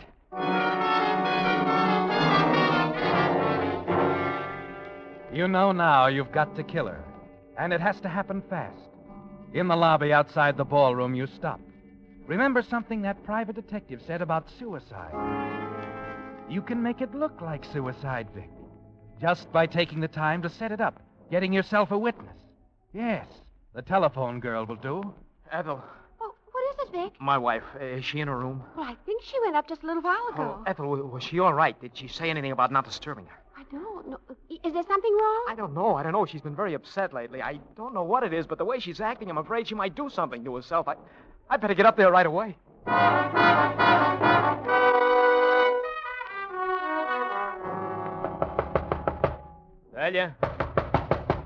Thalia? You step back, remembering somehow that you have your own key. Fumble nervously, opening the door. Thalia? You cross swiftly to the bedroom, glance in, wonder where she could be. Thalia? Turning, you catch sight of the doors to the terrace. They're both standing open, a slight breeze rustling the draperies. Thalia, I just want to talk... What's the matter, Thalia? What are you doing out there on the terrace? Don't you come near me. You can't do this. But we're going to talk, Thalia. Don't back away from me. Leave me. Leave me. Look Thalia, look out! Stop the rat! You'll go over!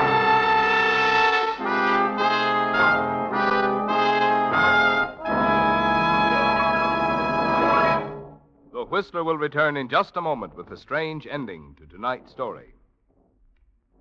Meantime, another word about those Oscars, which the movie industry is going to award next Saturday.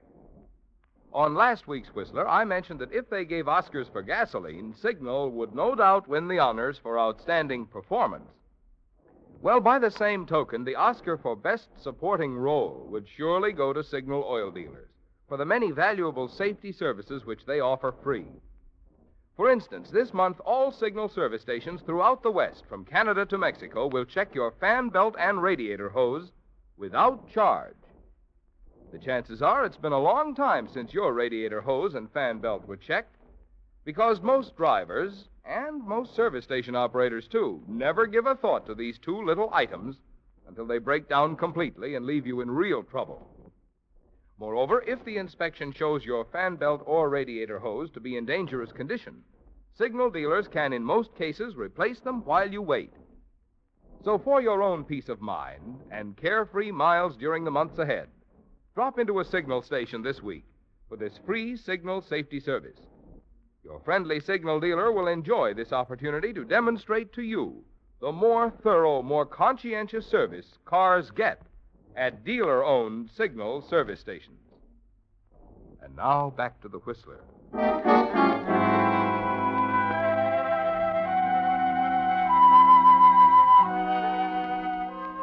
It's all over, Vic. In one terrible moment, as Thalia falls back over the terrace rail, and your mind whirls with a thought that here is the end product of your perfect murder. You don't know it, of course, but the human catalyst has done her work well. And all that's left as you draw back from the rail with a shudder is the realization that your own life is at stake if you don't get out of these rooms before anyone comes up. You're sure there's time, but you cross swiftly toward the door, thankful that you left the idea of suicide with the switchboard girl. She's got to back you up, Vic. It's the only hope you have now. Mr. Stanfield? Yes. Glad I ran into you. I'm Lieutenant Harrison, Miami Police. I don't understand. Afraid I don't either, Stanfield. Your wife inside? I don't know. I just stepped in the door myself. Oh? Well, have a look, will you? You see, she called us tonight. She what? Called us. She was quite upset. Oh, I know she's been acting strange lately, but I didn't What think... she had to say was quite strange, Stanfield, but maybe I better step inside. Yeah, sure, but I... Look, Lieutenant, what's this all about? I can't understand what Want me to get it? Yeah, go ahead. Yes? What? Uh-huh. That must have just happened. No, it's all right. I'm with her husband now. Well, Stanfield, maybe you already know this, but just for the record, that call was to let us know that your wife's body is out on the pavement, 10 floors down. Oh, no. That's the terrace over there, huh? Pushed her right over the rail. No, please, it was an accident. I can prove it was an Maybe accident. you can, Stanfield. I don't know. You'll have your chance, of course. But when she called us just 20 minutes ago, she said she was certain you were going to kill her.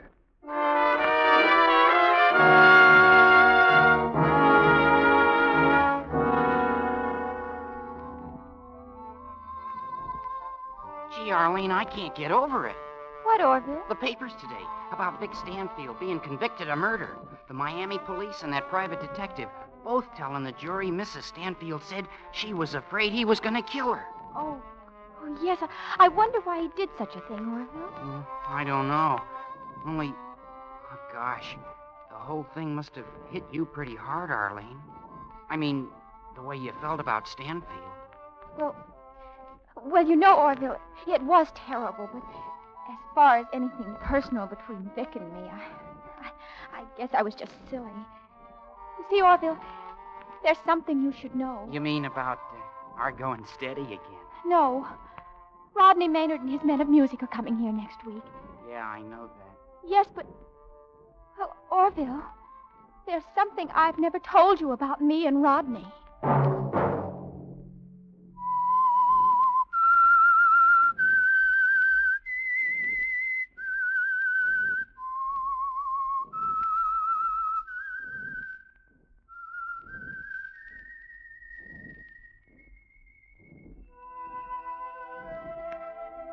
Let that whistle be your signal for the Signal Oil program, The Whistler, each Wednesday night at this same time. Brought to you by the Signal Oil Company, marketers of Signal gasoline and motor oil and fine quality automotive accessories. Signal has asked me to remind you, to get the most driving pleasure, drive at sensible speeds, be courteous, and obey traffic regulations. It may save a life, possibly your own.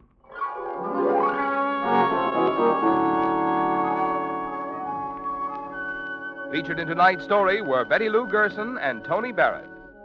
The Whistler was produced by George W. Allen, with story by Joel Malone and Harold Swanton, and music by Wilbur Hatch, and was transmitted to our troops overseas by the Armed Forces Radio Service.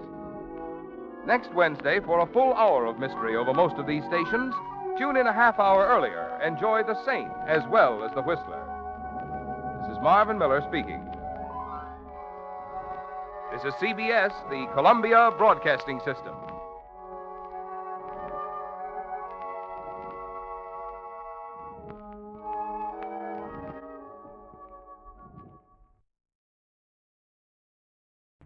Let every go signal remind you that you do go farther with Signal gasoline.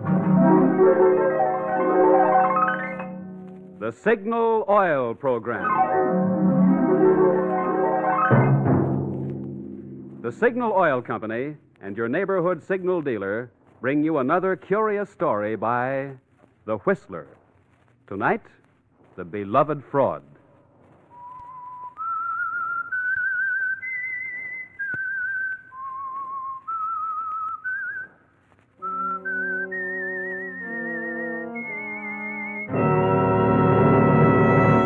I am the Whistler, and I know many things, for I walk by night. I know many strange tales, many secrets hidden in the hearts of men and women who have stepped into the shadows. Presently, I'll tell you of nameless terrors they dare not speak.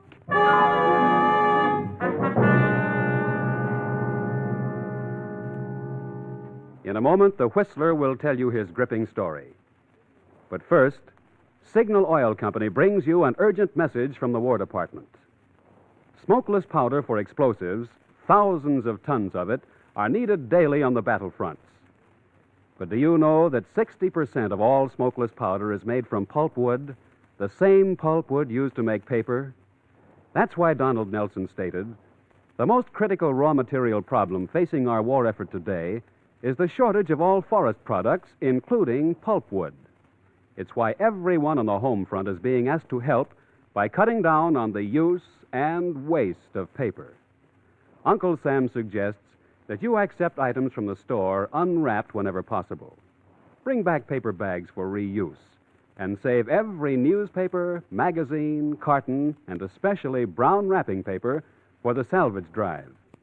You see, 700,000 items of war going overseas all need the paper you're being asked to save. Each 500-pound bomb, for instance, takes 12 pounds of paper. So when you save paper, however little it is, you're doing your part to speed vital weapons that will end the war sooner. And now, The Whistler.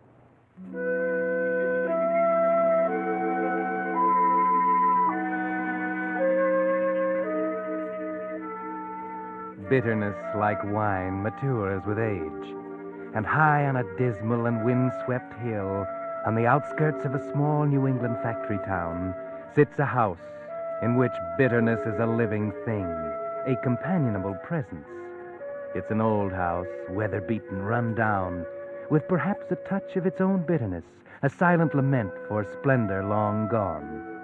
There was a time back in 1905 when bitterness was young and splendor was still present, and the Woodford sisters sat in the comfortable parlor before the winter's fire and read poetry to each other. Emma, graying, commanding, the protector. Constance, the younger, timid, yielding. All poets use the skies, the clouds, the fields, the happy violets hiding from the roads, the primroses run down to carrying gold, the tangled hedgerows where the cows push out impatient horns, intolerant churning mouths twixt dripping ash boughs. Hedgerows all alive with birds and gnats and large white butterflies. Constance. Yes, Emma. Constance, aren't you interested? Yes, Emma. You've always been very receptive to the works of Mrs. Elizabeth Barrett Browning. You seem on edge. What's the matter? Nothing.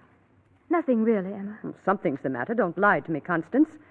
You've been fussing and fretting all day, peeking out the window. Oh, Emma, for pity's sake. Constance!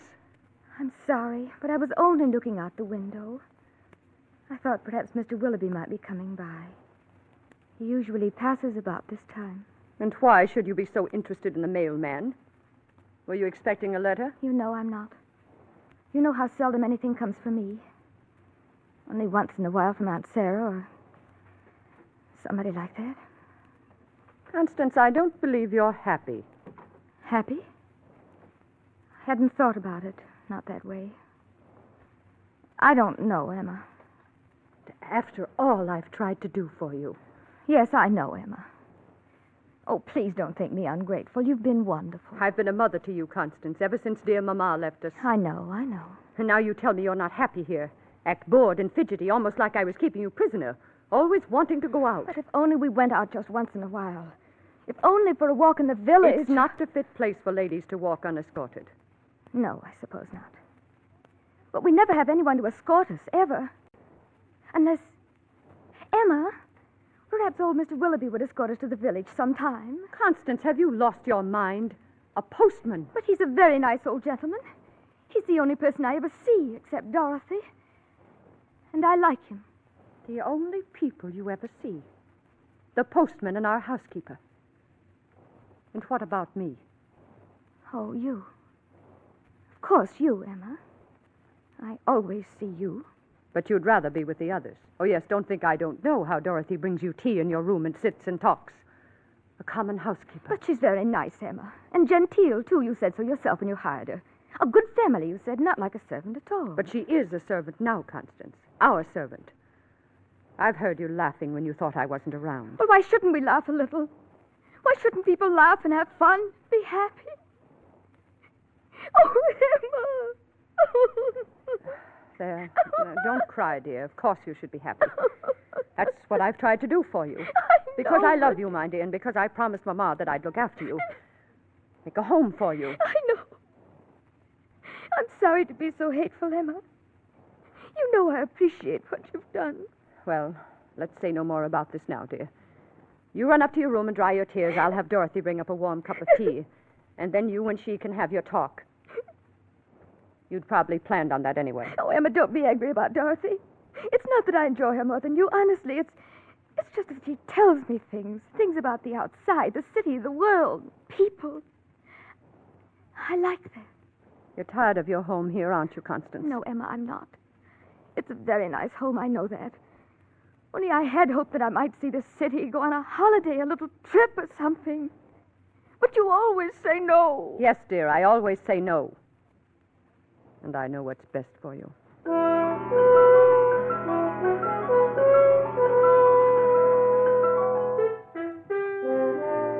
Yes, Sister Emma knows best, Constance.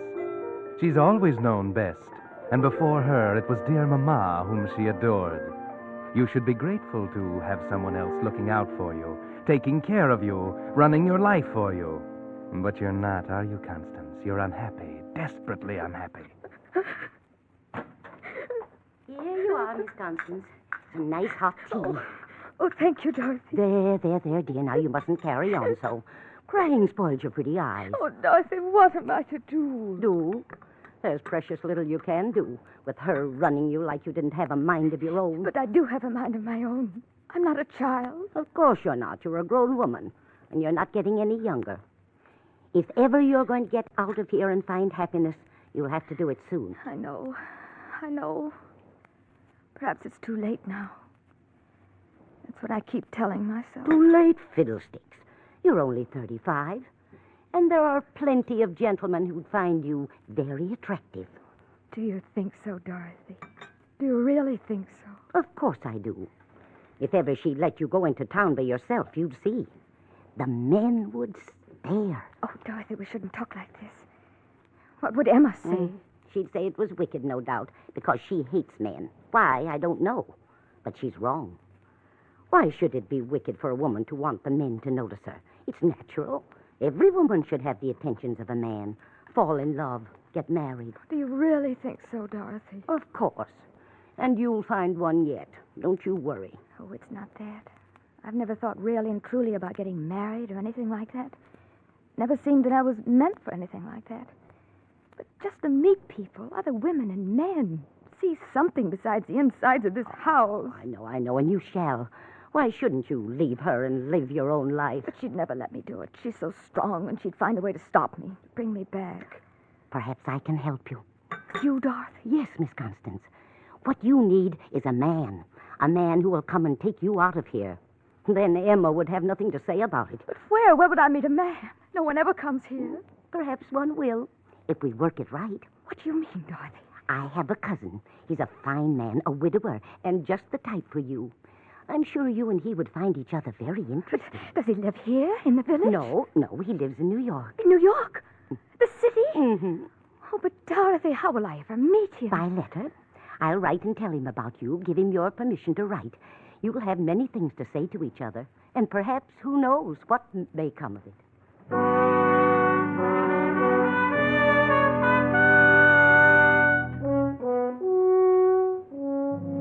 And that was the beginning, wasn't it, Constance? Remember how you waited for his first letter, half afraid that it would come, half fearful that it wouldn't? And then how you hid it until Emma had gone to bed, and then pored over every word again and again until after dawn. In a later one, he sent you his picture. Julian, handsome, a trifle slick-looking, not like the countrymen in the village. You sent him your picture and told Emma you'd misplaced it. And then, after months, came the letter asking you to marry him, telling you he was coming to the village to get you. And the last letter, that day, you read it in the grape arbor and came running in to tell Dorothy. Dorothy! Constance, such noise. Emma! Oh, I thought you'd gone down to the grocer's. And this is the way you behave behind my back? What do you have there, Constance? A letter? Why? Oh, yes. Oh, well, I suppose it's from Aunt Sarah. Come in and read it to me. I can't, Emma. What do you mean you can't? It's personal. Personal? Do you know what you're saying? We have no secrets from one another. We never have. I always read you my letters. But this is personal. I can't read it to you. Constance, you're acting very strangely. Let me see that letter. No! You're hiding something from me. Let me see it. No! You're hurting my arm. Constance, baby. What have I done that you should treat me this way? Haven't I always thought of you? Always before myself? And now you tell me you have something private and personal between us. Oh, I'm sorry, Emma. I didn't mean to hurt you, really. But, well, I suppose I might as well tell you now. You'll know soon enough. He's coming here tonight. He? What are you talking about, Constance? Julian, my friend. This is his letter telling me he will be here tonight. You've written to a strange man behind my back. There's nothing wrong with it. We've just exchanged letters, such nice letters. He's told me such wonderful, interesting things about life in the city. Constance, how could you do anything so sinful? Please try to understand, Emma. Perhaps you're satisfied to stay here in this old house all your life, but I'm young and I have a right to some happiness. I want to get out, to live. So, this creature wants to take you away. After all I've done for you. Grown old caring for you, giving up everything for you. No, Emma, you've given up nothing. Everything is just the way you want it. You keep saying that you're taking care of me for Mama, but you're not. You're keeping me tied here, trying to make me give up everything for you. And I can't do it, not any longer, Emma. If Julian will take me, I will go away with him. I will marry him. Who is this man? How did you meet him? He's Dorothy's cousin. She told him to write. The relative of our servant. You said yourself she came from a good family. He's just as good as anybody. He's wonderful. What do you know about him? Everything. He's been writing regularly for 6 months. He's told me everything. You fool. You fool. Why do you suppose a man like that would want to marry a country girl 35 like you? Don't you see he's after your money? Dorothy's told him that you have money Mama left you. That's all he's after. That's not true. Oh, isn't it? Well, you'll never get the chance to find out because you'll not go off with him. I'm through obeying you, Emma. I shall go with Julian. Tonight. We'll see about that, Constance. We'll see.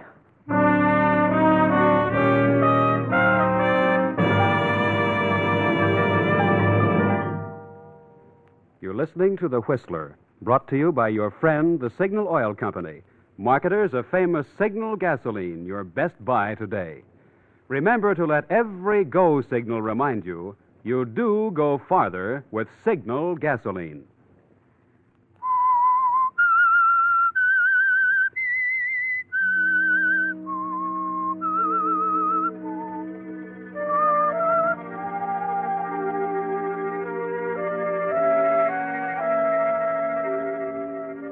Well, Constance, the time has come at last.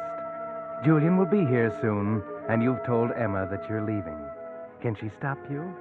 Can she carry out her threat to keep you here? Perhaps the only answer to that is Julian. And at last, after dinner, he's here. Here is Julian, Miss Constance. Constance? Oh, Julian. Come in. Do come in. Constance. So at last we meet, face to face. Yes. I hope it's not a disappointment. Disappointment? Anything but that. You're just as I expected you to be.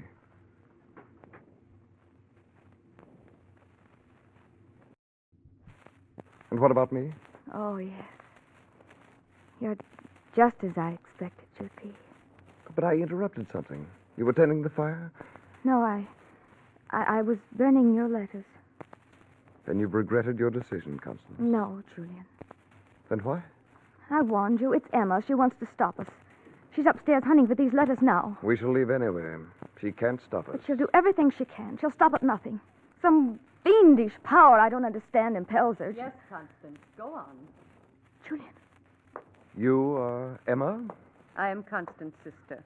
Constance, if you haven't already done so, go pack your bags. I haven't packed. You would have seen and asked questions. I'll hurry. Come back here, Constance. What do you want? What?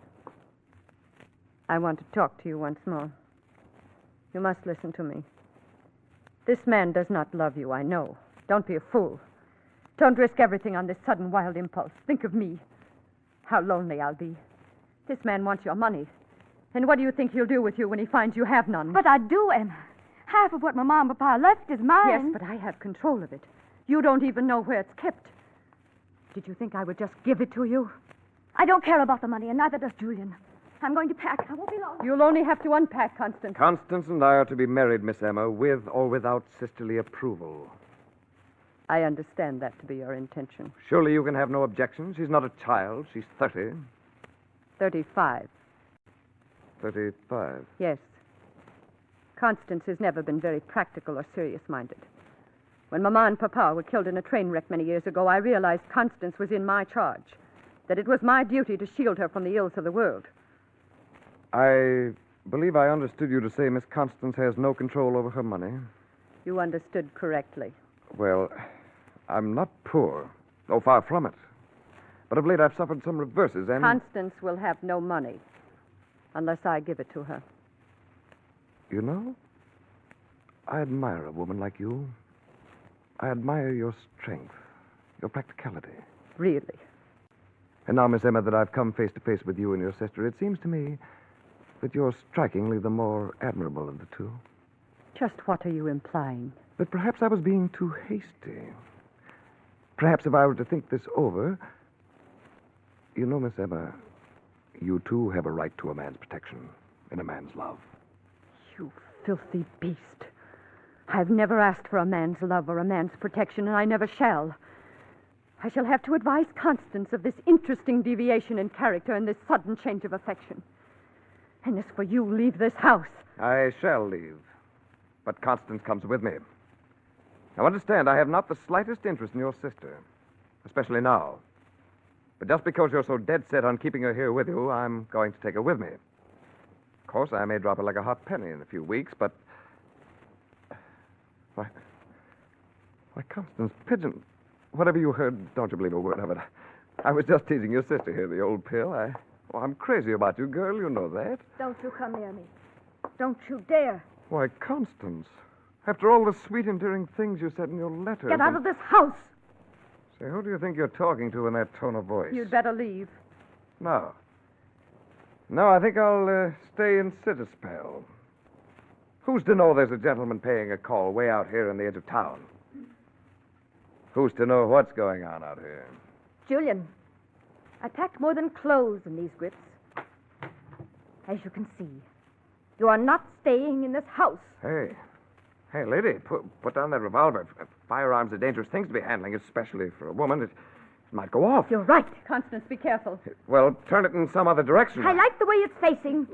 No, ladies, I was only fooling. Just trying to give you a bit of sport, that's all. To liven up a dull winter evening, that's all. Good night.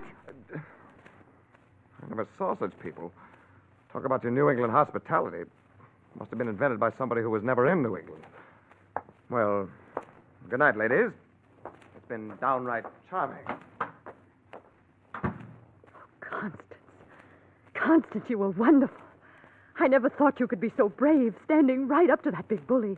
Oh, that was so clever of you, bringing down Papa's old revolver. And so brave. How could you do it? Oh, my heart. Constance, sit down, dear. Please do. There. Oh, if anything should happen to you, I don't know what I'd do. I'm all right. Emma. Yes, dear. Emma, why won't you allow me to have my own banking account? I promise you I won't be extravagant. It's just that I would feel more of an adult. A person in my own right if I knew I could have access to my money.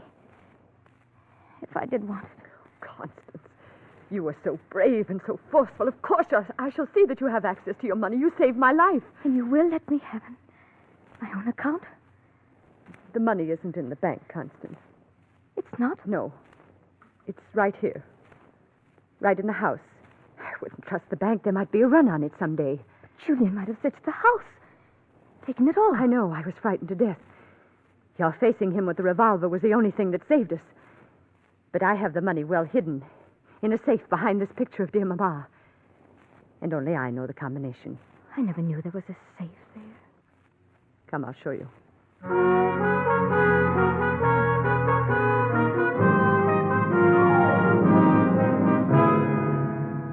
Emma, relieved of her fright, is more human than you've ever seen her, isn't she, Constance? She seems really happy as she goes to the safe and opens it. There it is. All there. You didn't know we were so wealthy, did you, little sister? How much is it, Emma? At my last count, it was a little over $250,000, including the bonds. Mama was so wise. She made Papa invest in only the safest things. So you see, All dear... right, ladies, if you'll just hand over the contents of that safe. Phew, Julian. I availed myself of your servant's entrance, Miss Emma. Informal, but practical. Constance, the revolver there on the floor. Get the revolver. I have the revolver now. Now it is my turn to give directions. Back against the wall, and let's not have a sound from you. Don't know who'd hear you way out here if you did yell. Constance, do something. Don't let him take our money. What'll happen to us? That's our security. Our future, our happiness. My security, my future and happiness, Emma. Don't worry, he's only taking my half. What do you mean? Julian and I planned the whole thing. Only we didn't know it was going to be this easy. I thought I'd have to draw the money out of the bank. It's much simpler this way. What are you saying, Constance? You can't know what you're saying. Oh, yes, I do know. I thought it would take a fright to make you part with my money. Well, I wrote Julian it would be a battle, and he suggested this little plot. You were happy, weren't you, Emma, when you thought Julian a thief and a rotter? You were gloating inside because you thought everything you had said was true. Constance, you must be out of your mind. Julian and I are going to travel all over the world. I'm going to live at last. I'm going to see things. The Lord will punish you, Constance. Oh, I've had my share of punishment, Emma. All the long, rotten years I've had to spend with you. I have your grips in the money, Constance. Shall we leave? Yes. Yes, Julian. Goodbye again, Miss Emma. You vile, unspeakable man. You vile, unspeakable woman. You'll be sorry, Constance. You'll regret this to the end of your days. I shall hate you. Hate you forever and ever. My hate will reach out for you wherever you are. You'll never be happy. Goodbye, Emma. Constance! Constance, how could you? Miss Emma, have they gone? You're the cause of this. After I gave you a home, a job, companionship, you did this to me. I could kill you. No, Miss Emma, calm yourself. You took her away from me. You're responsible for me being left alone to live out a miserable, lonely old age. No. Stop looking at me like that. She'll be back. Back? She'll never... What did you say? Why are you so sure she'll be back? You know something more about this, don't you? Why, no, Miss Emma. No. You do? What do you know, Dorothy? Why should Constance come back if she's got the money? I don't know, only you said yourself that he might take the money from her. But he's your cousin, Dorothy. You must know him well. Therefore, you must know he is going to take the money and leave her penniless to come shrinking back to me. Don't you, Dorothy? Don't you? All right. Yes, I do. He planned it that way, and I'm not sorry. It's what the two of you deserve. What good was it doing you, either of you? It'll help Julian and me to really live again. So you're going to get part of it, too? Yes. Yes. And it's only what I deserve after what I put up with from you. And there's nothing you can do about it now. They're already on their way to the city to be married. What are you laughing at? You, Dorothy. You think I'm angry at you. You think I want to stop you. No, take the money. I'm glad you're here. Take it. You're welcome to it. Because now Constance will be back. She'll be penniless. Take the money. I'll have Constance back. I'll have Constance back.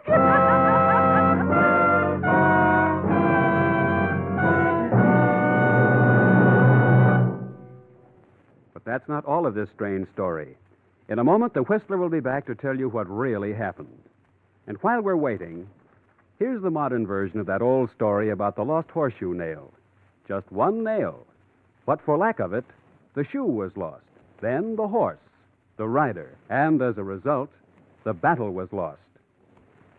Well, this year, Uncle Sam says 1 out of every 12 cars will be lost. That is, go off the road. Many of them because just one vital part has worn out, which can't be replaced today. That's why your signal dealer takes no chances of missing even one part when he lubricates your car. It's why he uses the famous signal safety chart, on which the maker of your particular car has indicated every lubrication point and the exact oil or grease it should have. Before your signal dealer returns your car to you, he checks every point against the safety chart, not just once, but twice. This double protection is Signal's way of assuring you that your car won't be the one in 12 that goes off the road because some vital part wore out from lack of lubrication. So if it's been 1,000 miles or 2 months since last lubrication, play safe. See your neighborhood Signal dealer for a Signal safety chart lubrication. And now, back to the Whistler.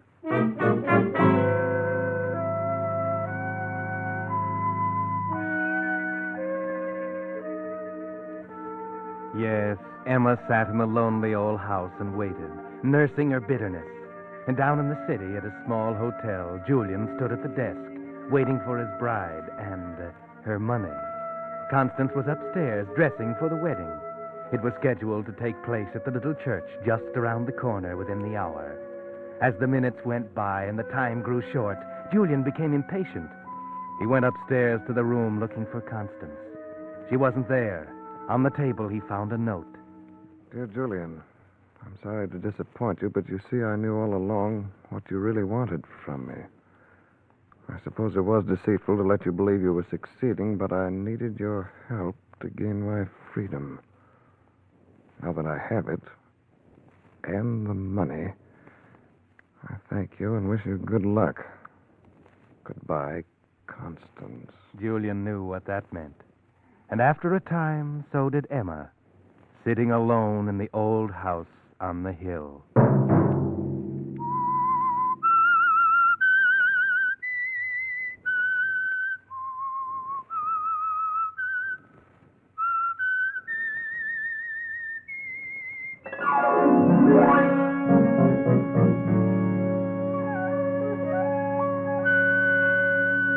Next Monday night at 9 o'clock, the Signal Oil Company will bring you another strange tale by the Whistler, the curious tale of the twins.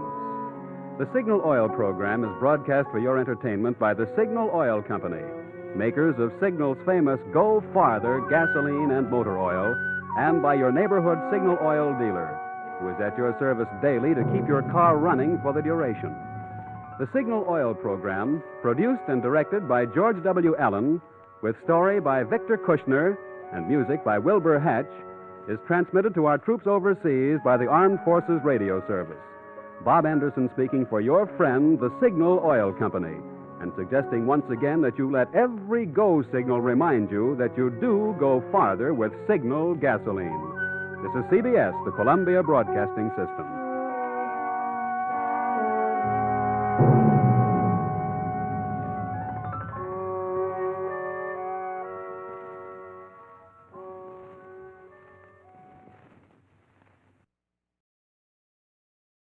The Signal Oil program, The Whistler.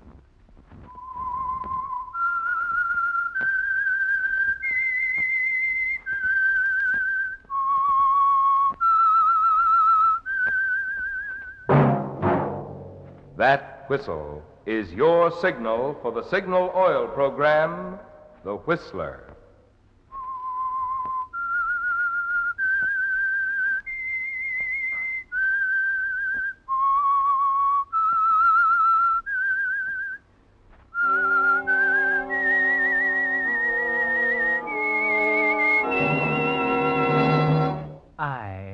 Whistler, and I know many things, for I walk by night. I know many strange tales hidden in the hearts of men and women who have stepped into the shadows. Yes, I know the nameless terrors of which they dare not speak. Yes, friends, it's time for the Signal Oil program, The Whistler, rated tops in popularity for a longer period of time than any other West Coast program in radio history. And Signal gasoline is tops, too, tops in quality. It takes extra quality, you know, to give you extra mileage. And Signal is the famous Go Farther gasoline. So look for the Signal circle sign in yellow and black that identifies friendly dealer-owned Signal stations from Canada to Mexico. And now the Whistler's strange story. Stranger in the House. Helen decided she might as well be honest with herself. The suspense was getting her down. But if she didn't find out one way or the other pretty soon, something was going to snap. It had been over 6 years since her foster brother Ted had left for the Orient on that government mission.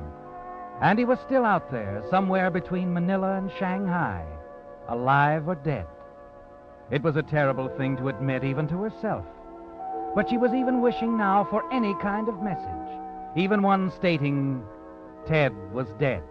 At least it would end the waiting. At least it would be better than not knowing at all. George, please. I don't want to talk about it anymore. Ted's been on my mind for so long now that I wish I could forget about him for a while. I'm rather surprised to hear you say that, Helen. Oh, I know it sounds terrible, but... George, it's been 6, almost 7 years of waiting and not knowing. Yes, I know, Helen. I can't stand it much longer, George. After all, he's my foster brother. Don't you understand? All these years of silence. If they'd only tell us something. You must realize there are a lot of women like you, dear. It's just one of the terrible things about the aftermath of war, that's all. Let's just wait, then. Let's not talk about him anymore. I'm your lawyer, Helen. There are some things we've got to talk about. All right. Go on, George. Well, it's been almost 7 years now. If we haven't heard from Ted in another 4 months, he'll be declared legally dead. What does that mean? There's a clause in your foster father's will, Helen. When Ted dies, the entire estate goes over to you. Why must you always throw that will in my face, George? Why must it always come around to money, money, money? Every time we talk about Ted, it's the same thing. I don't care about the money. All I care about is having him back alive and well. Now, please go, George. If it doesn't have to be settled till September, let's not talk about it till then. All right, Helen. Well, George. Yes? I'm sorry I blew up. I guess I'm just not myself. Sure, Helen. I understand.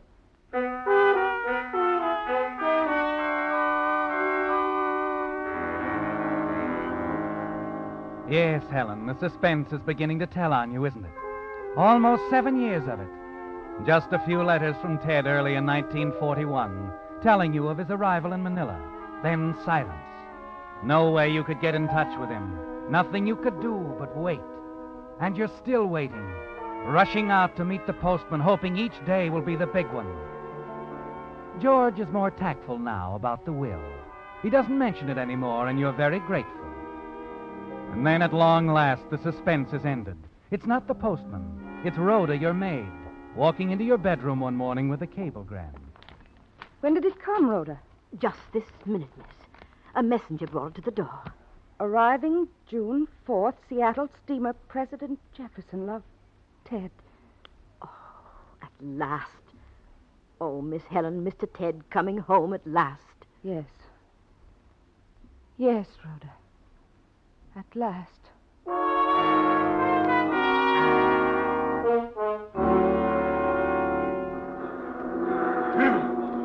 Pardon me? Oh, I beg your pardon. Stuart? Oh, Stuart. Yes, miss? I'm looking for Mr. Ted Van Norton. Where is his cabin, please? Just a minute, please. Van Norton. Stateroom 3C, third deck. Thank you.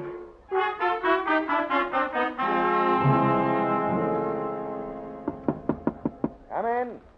Ted, darling. Hello. I'm sorry.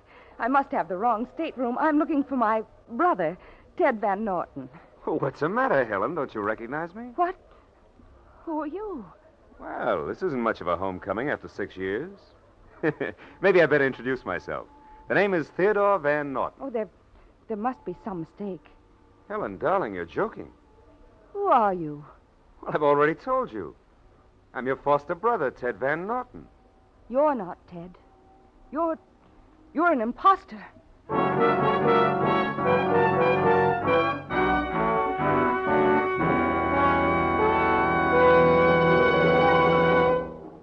With the prologue of Stranger in the House, the Signal Oil Company is bringing you another strange story by The Whistler. But now, important news for drivers. The amazing new type tire by Lee of Conshohocken, which is being announced this month in the Saturday Evening Post, is already at your Signal dealers. I'm referring to the new 8-rib Super Deluxe Lee tire. Not just a new model, mind you, but a completely new tire. You can see that the handsome 8-rib tread is wider and flatter, and there's more rubber in it. But not until you drive on these new type tires can you appreciate their easier turning and steering, and the way they absorb road shocks, sparing you fatigue and sparing your car unnecessary wear.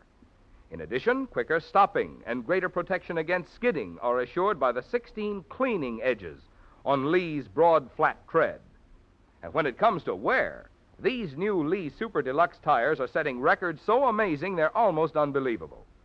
Yet all this extra quality is yours at no extra cost. In fact, right now, as their summer driving special, Signal dealers are offering extra generous trade-ins on old tires, plus liberal credit terms. So before you buy any tire, see your Signal dealer. Find out how little it will cost you to enjoy real safety and comfort this summer with new 8-rib Lee Super Deluxe tires. And now back to the Whistler.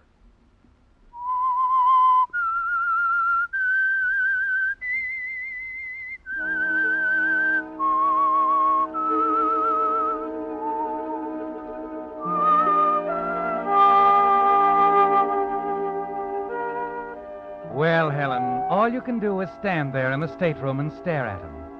The effrontery of this stranger trying to pass himself off as your foster brother leaves you at a loss for something to say. True, he does resemble Ted. He's tall, the same build, the same athletic poise, the same general features. But the expression, it's not quite Ted's, is it? That's funny, isn't it, Helen? Perhaps he thinks it's funny in a different sort of way. Perhaps he's one of those people with a perverted sense of humor, a practical joker. Yes, it's hilarious, isn't it, to pull a trick like this after all those years of almost unbearable suspense. Well, darling, hadn't we better get a move on? Are you stupid enough to think you can get away with this? Get away with what? If this is some crude attempt at humor, I don't Not at think... all. I'm quite serious. Where's Ted? Oh, do you have to be that way? I explained once. Don't lie to me. Where is he? Excuse me a moment. Oh, steward, Yes, Mr. Van Orton. would you take care of my hand baggage, please? Yes, sir, right away. Thanks.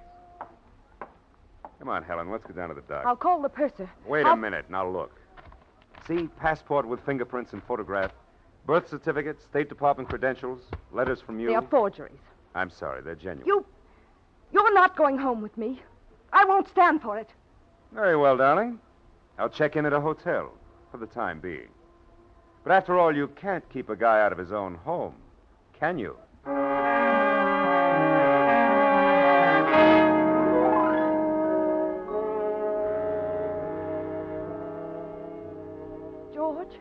George, I've never been so stunned in my life. He just stood there smiling at me, saying over and over that he was Ted. Wait a minute. You say he had identification? Everything. Even letters from me. I wrote them when Ted first arrived in Manila. Were they genuine? Oh, I think so. You're my lawyer. Do something. He'd know better than try to get by with forgeries. Helen, you're sure you're right? George, you don't think I know my own brother? Oh, but it's been close to 7 years. He's probably been in prison camp. That can make a lot of difference in a man's appearance. But it's not entirely a matter of appearance. It's the way he walks, his voice, his mannerisms. Besides, Ted's dead. What? Well, something terrible's happened, I'm sure of it. This man might have killed him. Yes, that's it. So he could get his hands on Ted's money. That's a pretty serious charge, Helen. You've got to be sure of yourself. You're the only one in Seattle who can recognize him. Remember, he's been gone for 7 years. Do you have any pictures? No, I thought of that. No. No, there weren't any, not since he was a little boy. Spent most of his time in the East with Aunt Ida. Well, where's she? She died some time ago. Well, there are a lot of ways we can check on him. The State Department ought to know about him. He's been with them for over 10 years. You say he's stopping at a hotel? Yes. You know, of course, that if he can prove his identity, he has a legal right to live here in this house. I tell you, he's a flagrant imposter. He's not coming here if I have to hire somebody to throw him out.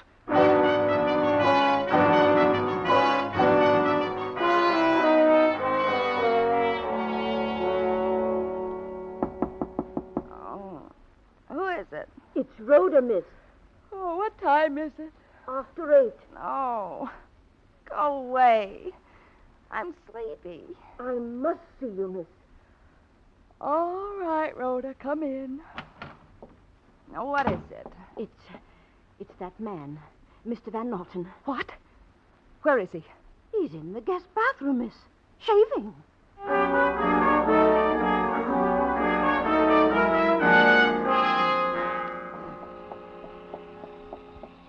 Give me a home where the buffalo roam, where the deer... Well, good morning. What do you think you're doing? Shaving, morning ablutions. Can't say I'm used to having ladies barge into the bathroom. Get out of here. Temper. How did you get in? Well, I couldn't get a room at a hotel, so I took a taxi up last night. Walked in the back door. It was open, you see. You can leave the same way you came in. Oh, no, I'm here to stay, sister dear. I've got the proof in my pocket. And if you want to get me out, you can trot right down to the Hall of Justice and get yourself a court order.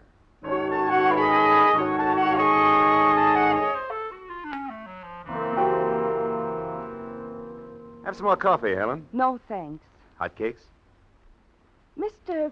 whoever you are. Van Norton. Name's Theodore Van Norton. I must say, I've never seen such colossal nerve in my life. Oh, you flatter me. You're not at all concerned about the servants? Should I be? Aren't you afraid they'll fail to recognize you? Don't be silly. None of them were here when I left. Edward the butler was last to go, I think. Oh, by the way, Helen, whatever became of old Edward? There are other people in town, of course. What about your teachers at Washington Heights School? Why, Helen. I believe you're trying to trick me. You know Father sent me to Foxhall Academy when I was 14. I never went to Washington Heights. Oh. Where are you going? You seem to know everything.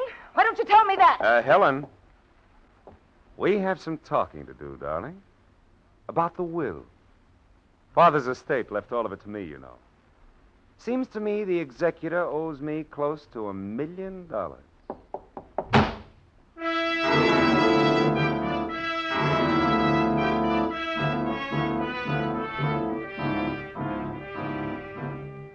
You knew it was coming, didn't you, Helen? That's the purpose behind this whole crazy business. It's still inconceivable to you that the man can actually expect to get away with it. George was right. There are 1,000 ways you can check up on him. And the imposter himself just gave you an excellent one. You make a long-distance call to the Foxhall Academy and talk to Mr. Rigby, the headmaster. Why, yes, of course, Miss Van Norton. I'd be delighted to come down tomorrow afternoon. Ted was always one of my favorites, you know. Any special time? What about 2 o'clock? Fine. It'll be quite a reunion, won't it? Yes, indeed, Mr. Rigby. Quite a reunion.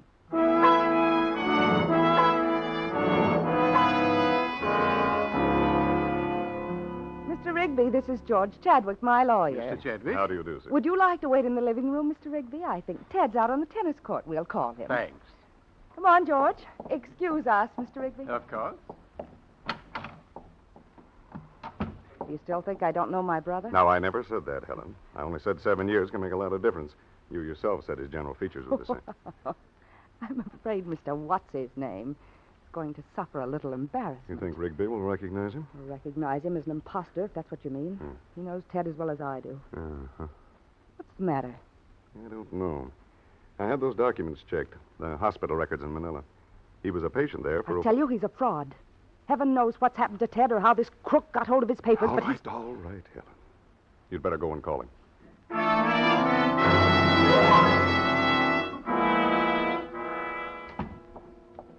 Hello, sis. What's up? I was sorry to interrupt your tennis game. Ted? Oh, it's Ted now, huh? Why, of course. I could have been mistaken, you know. Well, can't say I expected this. I'd be a little foolish not to admit it when I'm wrong, wouldn't I? Come on, dear. Where to? Just to the living room. You can go back to your tennis in a moment. Oh, there you are, George. Hello, Ted. Hello, George. What's going on around here? We're going into the living room, George. Perhaps you'd like to join us. Yes, of course. Well, open the door, George. Oh, sorry. Say, what's this all about? Rigby! Teddy, old boy, how have you been? Oh, you old son of a guy. Hey, what is this, Helen, a surprise? Why don't they tip a guy off when his old headmaster comes to see him? Oh, you're looking fine, Teddy. Yeah? Good Lord, it's been a long time. Yeah. Last time I saw you was after the Washburn game, remember? Yeah, at Spokane. Yeah. Stinky was there, too. Say, do you remember the bus broke down that night outside of Wenatchee? You and I had a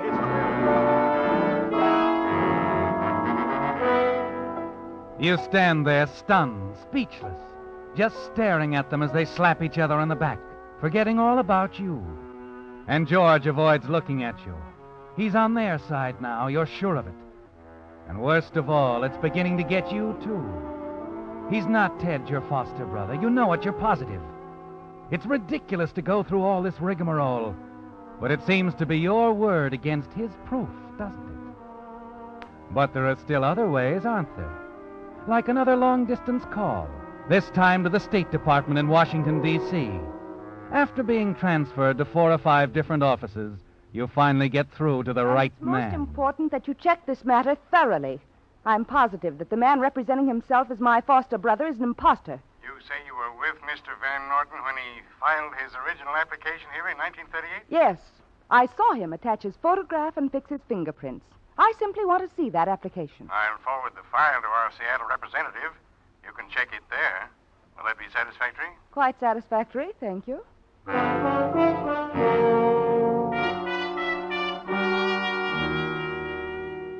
I see. You say the file was forwarded here from Washington. That's right. I simply want to examine it, particularly the photograph. Uh-huh. Excuse me a moment, Miss Van Norton. I'll have to look it up. Well, George, Well, what? I can't say that I'm pleased with your lack of faith in me. No, who said anything about that? Oh, it's clear enough. Look, I'm a lawyer. I'll believe black as white if they throw enough evidence at me. Mr. Rigby was a very convincing witness. He's a decrepit old fool, and it had been 15 years. I thought he was an intelligent He man. could have passed you off as my brother. He'd forgotten what Ted looks like. I don't know. You might be arguing against yourself. What do you mean? You haven't seen Ted in almost 7 years. Oh, You know, don't you be could... ridiculous. Here we are. Theodore H. Van Norton. Now, what did you wish to see? Here, let me see it. Medical examination, education record, application. Where's the picture? On the other side. Oh, here. Satisfied, Helen? It can't be. I saw Ted paste the picture on himself. Is something wrong? Of course there's something wrong. This isn't Ted's picture. It's that man. Helen, get hold of yourself. Here, let me see. Yes, here they are, fingerprints. Now, listen, clerk. I want this whole record sent to the office of the Federal Bureau of Investigation. Helen, you've got to have a rest. This thing is getting That's you. one thing that can't be forged, don't you see? They can't forge his fingerprints. Oh, I'm sorry, Miss Van Norton, but I have no authority You've got to. I tell you, there's a stranger in my house. He's posing as my foster brother. There's $1 million involved. Just a minute, Helen, please. It's most important, Mr. Robbins, not only because of the money involved. Miss Van Norton is extremely upset. Well, of course, Mr. Chadwick, but you see, I can't simply turn over material like this to I'll make the necessary arrangements with the FBI, Mr. Robbins, and get your authority from Washington. Will that be satisfactory? Oh, quite, Mr. Chadwick. Quite.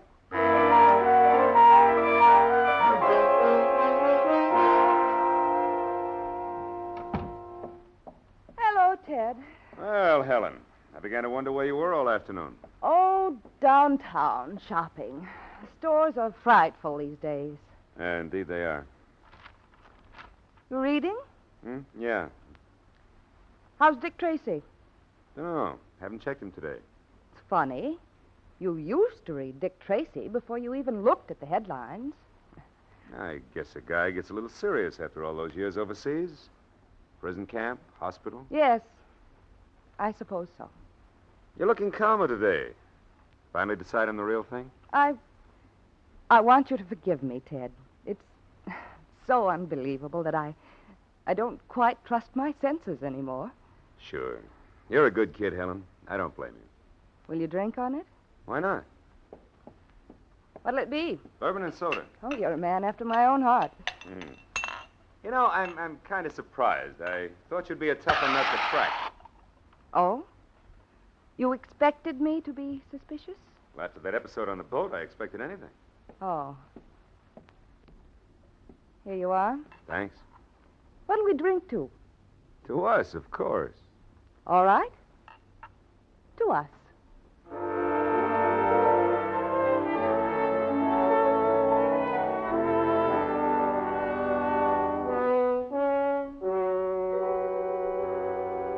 Yes, ma'am? You're in charge of the fingerprinting department here? Yes? I'm Helen Van Norton. I brought in a highball glass yesterday afternoon with some fingerprints on it. Oh, yes.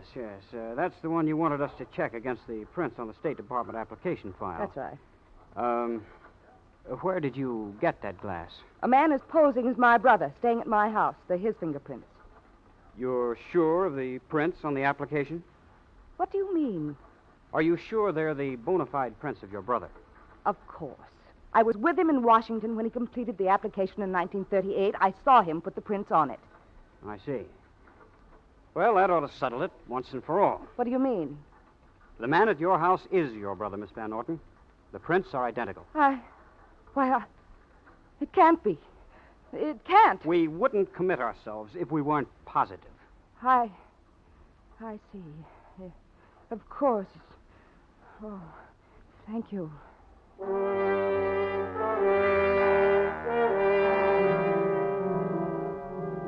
Well, Helen, that settles it, doesn't it? You're beaten and you know it. And worst of all, you're not at all sure of yourself anymore. Yes, that's the unbearable part. Not knowing in your mind